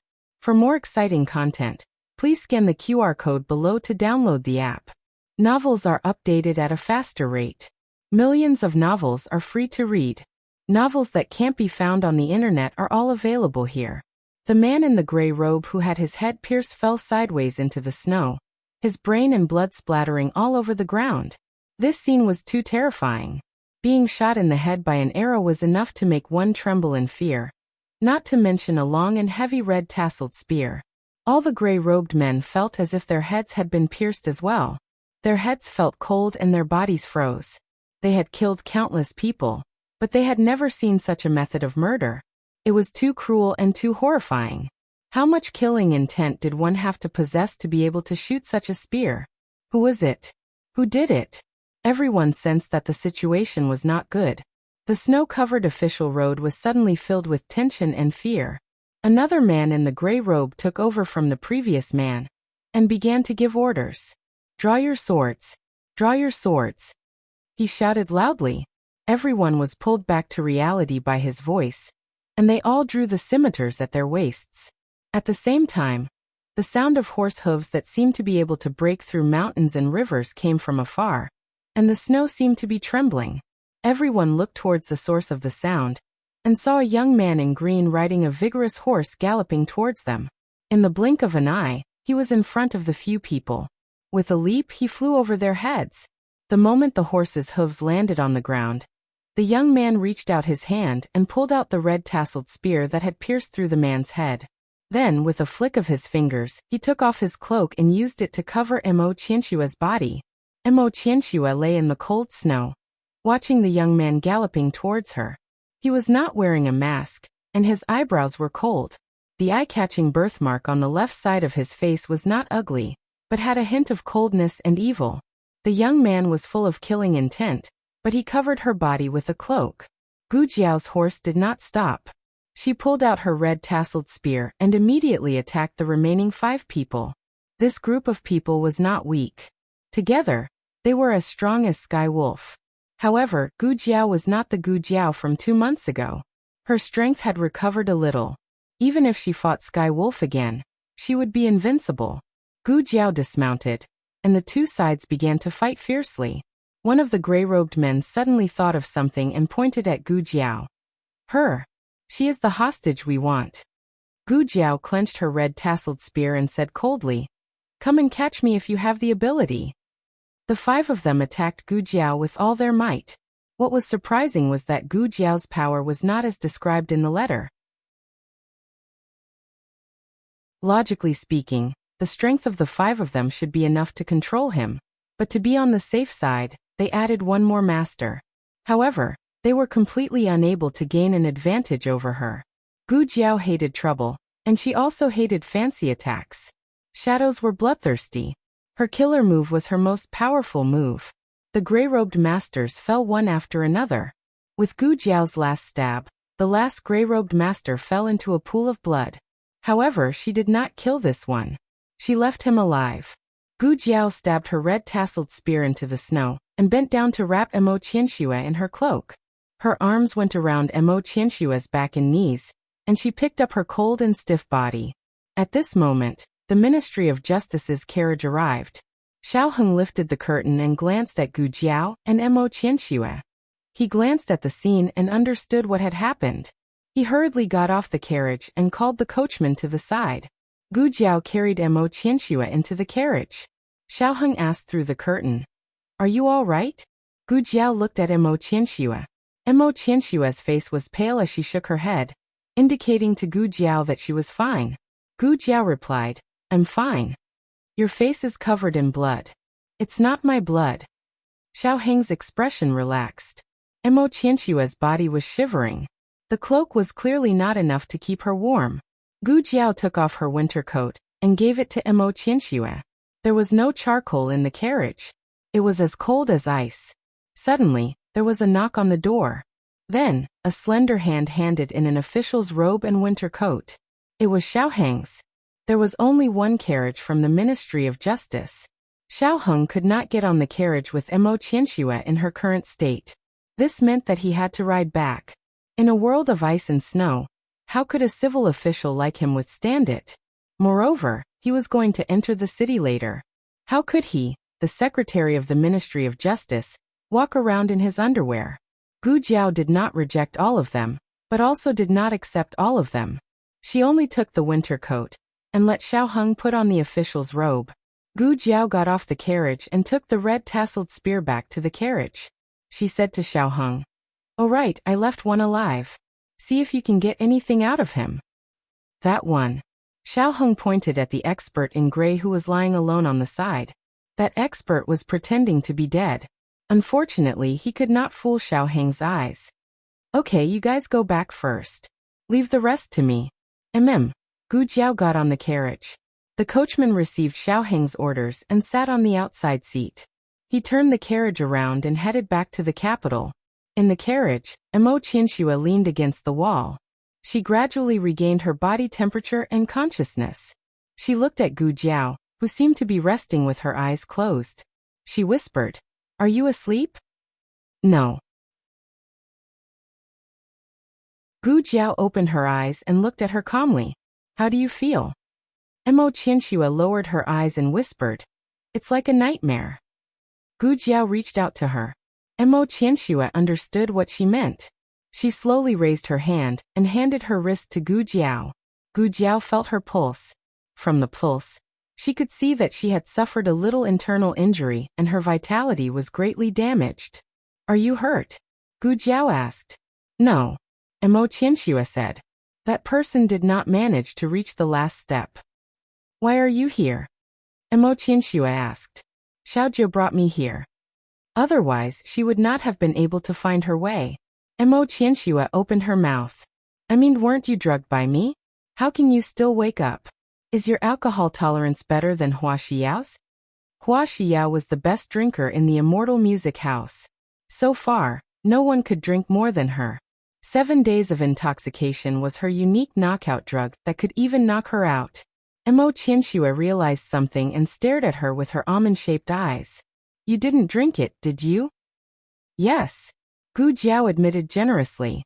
That night, Xiaoheng told her about the immortal music house and mentioned Mo Qianxue's purpose and the young master's order. When Mo Qianxue handed her the glass of water, she drank it on the surface but did not swallow it. She wanted to see what Mo Qianxue would do next. Mo Qianxue first put her on the bed, and then dragged out a person from under the bed. It was Hua Xiao. Mo Qianxue changed Hua Xiao into her clothes and put on a veil. At this point, Gu Jiao could almost guess what Mo Qianxue would do. The reason why she did not immediately stop Mo Qianxue was that Mo Qianxue's drug was really too strong.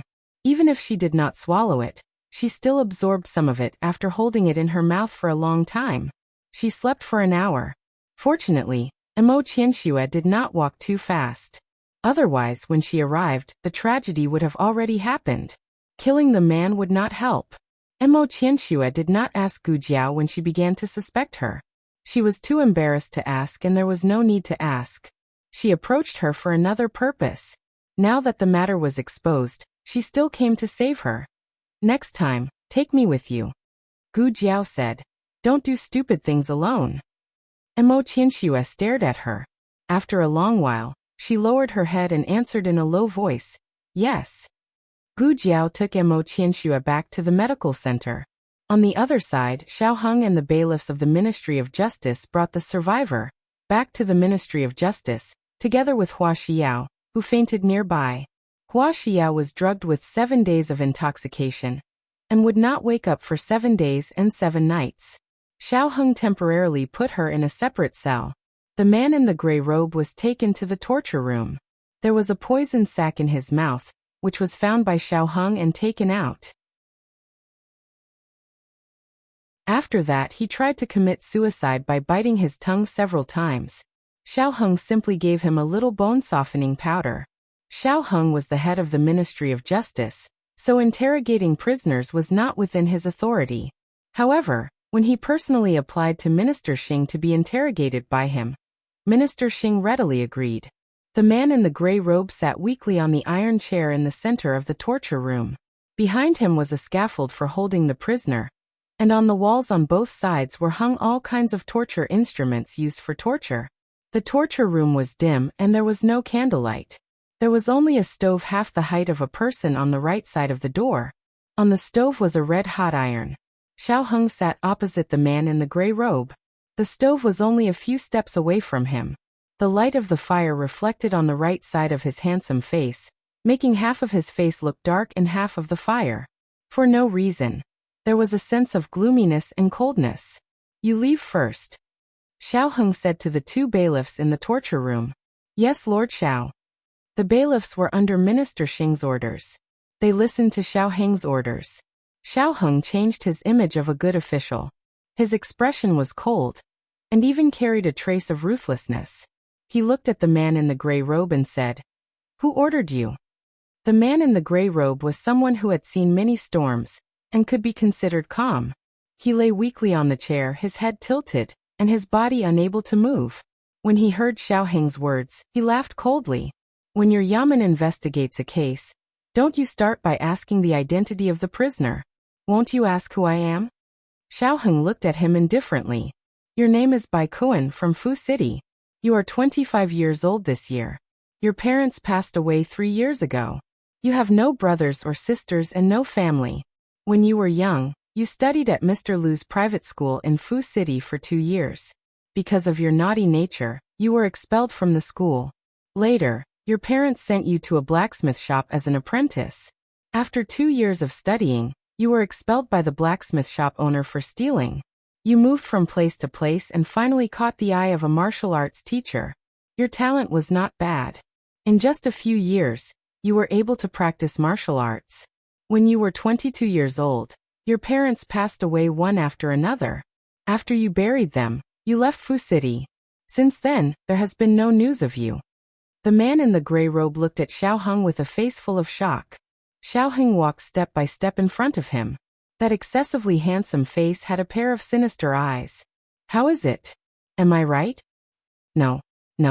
I am not Bai Kuan.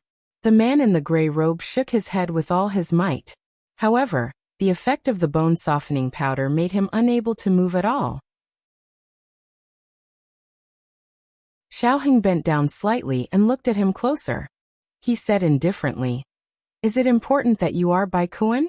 The man in the gray robe was shocked again. Xiaoheng took out a confession letter from the wide sleeve of his official's robe. He also took out a box of cinnabar ink. The man in the gray robe suddenly had an ominous premonition. What do you want to do?" Xiaoheng flicked the confession letter. His slender fingers opened the box of ink, and then grabbed the man in the gray robe's hand. The man in the gray robe tried to struggle, but he had been drugged with the bone-softening powder. How could he have any strength? His eyes were as big as copper bells. He roared, "You are an official of the imperial court. If you do this, you will be beheaded." Xiaoheng said, "Oh, is that so?" The man in the gray robe said, "You are crazy. I want to see your official.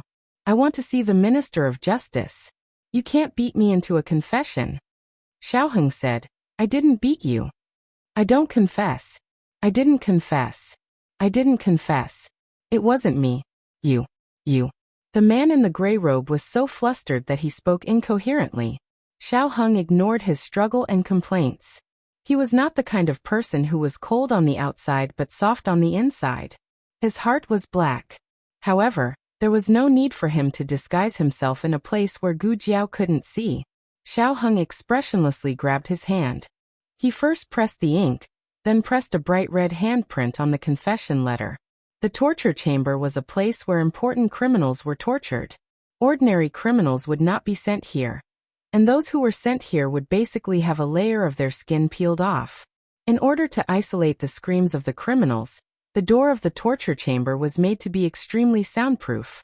The yamen runners in the corridor did not hear the commotion inside. About an hour later, Xiaoheng came out of the torture chamber with a tired face. His forehead and neck were covered in sticky sweat. His chest rose and fell slightly, and his breathing was short. He pretended to be calm, but there seemed to be a trace of reluctance in his eyes. When the yamen runners saw this, they hurriedly went to inform Minister Xing. Minister Xing hurriedly rushed over. "Lulang, what happened to you?" Xiaoheng looked at Minister Xing with a complicated expression. "I'm fine. However, the criminal committed suicide out of fear of punishment." Minister Xing was stunned. He was somewhat surprised that the other party would commit suicide out of fear of punishment. "Then did he confess?" Minister Xing asked. Xiaoheng presented the document in his hand, as if relieved of a heavy burden. "Fortunately, I did not fail my mission. Bai Kuan confessed. This is Bai Kuan's confession letter." Minister Xing hurriedly took the confession letter and carefully read it from top to bottom, from right to left. The more he read, the more dignified his expression became. This person was indeed related to Immortal Music House. At the end of the confession letter, the young master of Immortal Music House was mentioned. It was written in black and white. Immortal Music House's young master, Zhao Country's princess, calls the present emperor elder brother. Minister Xing felt as if he was struck by lightning. The latest chapter of this book is not finished yet. For more exciting content, please scan the QR code below to download the app. Novels are updated even faster. Millions of novels are free to read. Novels with connotations that can't be found online are all available here. https://www.zhhbqg.com/89642_896428266/1087776668. HTML Genius memorized this website's address in 1 second. www.zhhbqg.com Bikugo mobile reading website.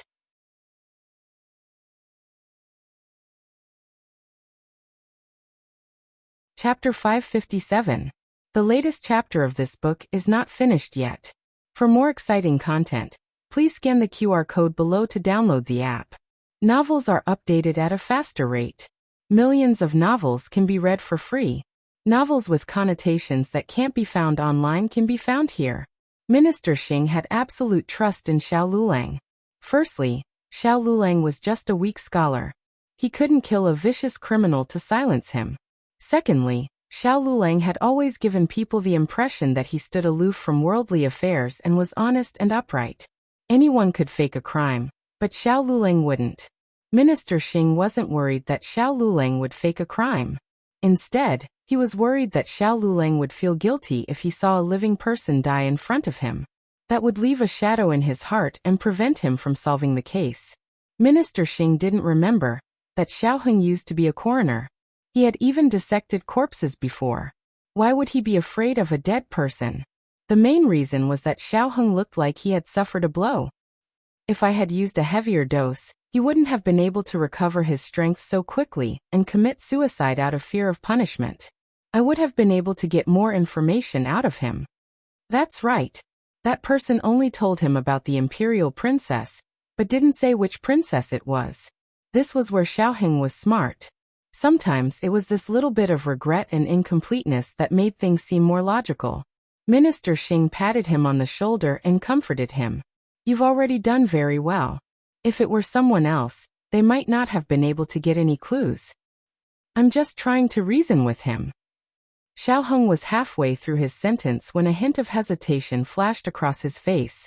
Minister Xing said to the two bailiffs, "You two go in and clean up. Lulang, come with me." Yes. Xiao Heng followed Minister Xing to his duty room. Do you have something to say? Minister Xing asked. Xiao Heng said, Bai Kuan didn't commit suicide out of fear of punishment. He didn't dare to say who the mastermind was, so he bit his tongue and committed suicide. Minister Xing looked strangely at the document that had just been placed on the table. Then this confession, Xiao Heng nodded. The confession is true. I used some acupuncture on him, but that's all he dared to say. He was very secretive about that person's name, and refused to say it no matter what. This was more reasonable. Minister Xing was puzzled just now. Why would an assassin commit suicide for fear of punishment? If he had such awareness, would he still be an assassin? Minister Xing said thoughtfully. It seems like that person's methods are impressive. That's why the assassin didn't dare to say her name. But who could it be? Since she called Jin Shang imperial brother, she must be Jin Shang's younger sister. The previous emperor had many children and 7 princesses, but only 4 were younger than the emperor. They were Princess Ning'an, Princess Xinyang, Princess Deqing and Princess Huiqing. Among them, Princess Deqing died of illness 2 years ago. Princess Huiqing's birth mother was the previous emperor's cousin, and was given the title of Lingjiaoyi. Lingjiaoyi was favored in her early years, but after giving birth to Princess Huiqing, she was a fool. Later, both mother and daughter lost favor. So was this young master of Xianlu House a fool for Princess Huiqing, Princess Xinyang or Princess Ning'an? I'll go to the imperial palace. In addition, Bai Kuan committed suicide for fear of punishment. Yes. Torture easily made people think of torture. In order to not bring unnecessary trouble to Xiao Heng, Minister Xing decided to punish Bai Kuan in the name of committing suicide for fear of punishment. As for whether he could convince others, it was up to Minister Xing's ability. Minister Xing reminded, His Majesty may summon you. You only need to remember that you didn't use torture. You used reason and emotion to persuade him to confess. Yes. Xiao Heng said. Darren, there's one more thing I forgot to say. Minister Xing asked, What is it? Xiao Heng said seriously, Hua Xiao is in cahoots with them. She is also an important witness. I think she should know something. Regarding what happened before returning to the Ministry of Justice, Xiao Heng also wrote a letter explaining the details. In the letter, he said that Mo Qianxue was still alive and approached Gu Jiao as a patient. However, he omitted the fact that the two knew each other. He only said that Gu Jiao didn't know that she was a courtesan of Xianlu House, and thought that she was just an ordinary patient. As a benevolent doctor, she picked her up halfway and brought her back to the medical center for treatment. During this time, the assassins of Xianlu House came to assassinate Mo Qianxue once. In fact, they wanted to confuse her and let Mo Qianxue take the opportunity to kill Gu Jiao. However, Gu Jiao, who didn't know the truth, risked her life to protect Mo Qianxue and even got injured. Mo Qianxue was moved by Gu Jiao's actions and gave up the idea of assassinating Gu Jiao. 3 days ago, Hua Xiao of Xianlu House found Mo Qianxue and urged her to lure Gu Jiao out of the capital. Mo Qianxue knew that Gu Jiao would be in danger this time, so she couldn't do it. Therefore, Mo Qianxue thought of a way. She drugged Gu Jiao and Hua Xiao, and let Hua Xiao disguise herself as Gu Jiao and abscond in the name of sending Gu Jiao out of the capital. Gu Jiao and Xiao Heng had their eyes on her and chased her out of the city. After that, they killed the masters and captured Hua Xiao and took them back to the Ministry of Justice. Minister Xing knew about Gu Jiao. She was the miraculous doctor of the medical center and Xiao Heng's wife. The mastermind behind the scenes seemed to have a grudge against Gu Jiao, or had a conflict of interest with Gu Jiao. Princess Huiqing could be ruled out. Putting aside the fact that she was a fool, she didn't live in the capital and had never seen Gu Jiao. She had no interest with Gu Jiao. Then, only Princess Xinyang and Princess Ning, and who had returned to the capital in the past year, were left. Sir, there's something I don't know if I should say. Lulang, go ahead. The prince consort was killed by the Gu siblings. Minister Xing was stunned in the duty room for a long time. This was a serious matter that involved the royal family. Minister Xing had to report to His Majesty first. Xiao Heng knew that Minister Xing would go to His Majesty. With concubine Jing's example, Xiao Heng wouldn't leave the decision to His Majesty alone. He wanted the whole world to know and all the officials to know. It was best if His Majesty wanted to find out who was the mastermind behind the scenes. If he didn't, then let the whole world force him to do it. Minister Xing's carriage ran into Grand Secretary Yuan's carriage halfway. His official rank was lower than Grand Secretary Yuan's, so he naturally had to get off the carriage and salute him. He didn't expect the old chancellor to be in Grand Secretary Yuan's carriage. In terms of official rank, Minister Xing was 1.5 ranks higher than the Chancellor of the Imperial College. However, everyone knew that the old Chancellor was an important official of 2 dynasties and His Majesty's trusted aide. He was someone who could compete with Grand Secretary Yuan in seniority. Both sides greeted each other politely. Grand Secretary Yuan gave him a look and asked, "Minister Xing, you look like you're in a hurry. Did something happen?" It wasn't convenient for Minister Xing to divulge the details of the case, so he only said, "It's the case of a mortal music house. There's a bit of progress, so this humble official is planning to report to His Majesty." The old Chancellor asked with a puzzled expression, "What kind of progress needs to alarm His Majesty? Could this case be related to His Majesty?" Minister Xing smiled in embarrassment. This humble official can't say too much. I hope Grand Secretary Yuan and Chancellor Hui can forgive me. It's fine. Grand Secretary Yuan nodded in a reasonable manner and raised his hand to indicate for him to return to his carriage. Minister Xing cupped his hands in salute. Then this humble official will take his leave. The moment he turned around, the old Chancellor suddenly cried out in pain and fell out of Grand Secretary Yuan's carriage. His fall was too technical, perfectly avoiding the coachman's hand to catch him. Minister Xing's expression changed, and he hurriedly reached out to catch him. Although he did catch him, his sleeves were also torn, and 2 documents fell out in a voluminous manner. "Let me pick them up. Let me pick them up." The old Chancellor didn't wait for himself to stabilize his body, and bent down to pick up a confession letter, as well as the case file Xiao Heng wrote. He pretended to look at the documents in his hands carelessly. How could this be? Minister Xing hurriedly took the documents and folded them before stuffing them back into his other sleeve. He said with a flustered expression, "Farewell." The old Chancellor returned to Grand Secretary Yuan's carriage. Grand Secretary Yuan looked at him with a solemn expression. The old Chancellor looked as if he was struck by lightning as he said in a daze, "Old Yuan, guess what I saw?" Grand Secretary Yuan frowned. "Am I that familiar with you? Why did you call Old Yuan?" Even though Grand Secretary Yuan and the old chancellor had both served the imperial court for many years. Their relationship wasn't that close. The only relationship was that the two of them were friends with Elder Feng at the same time.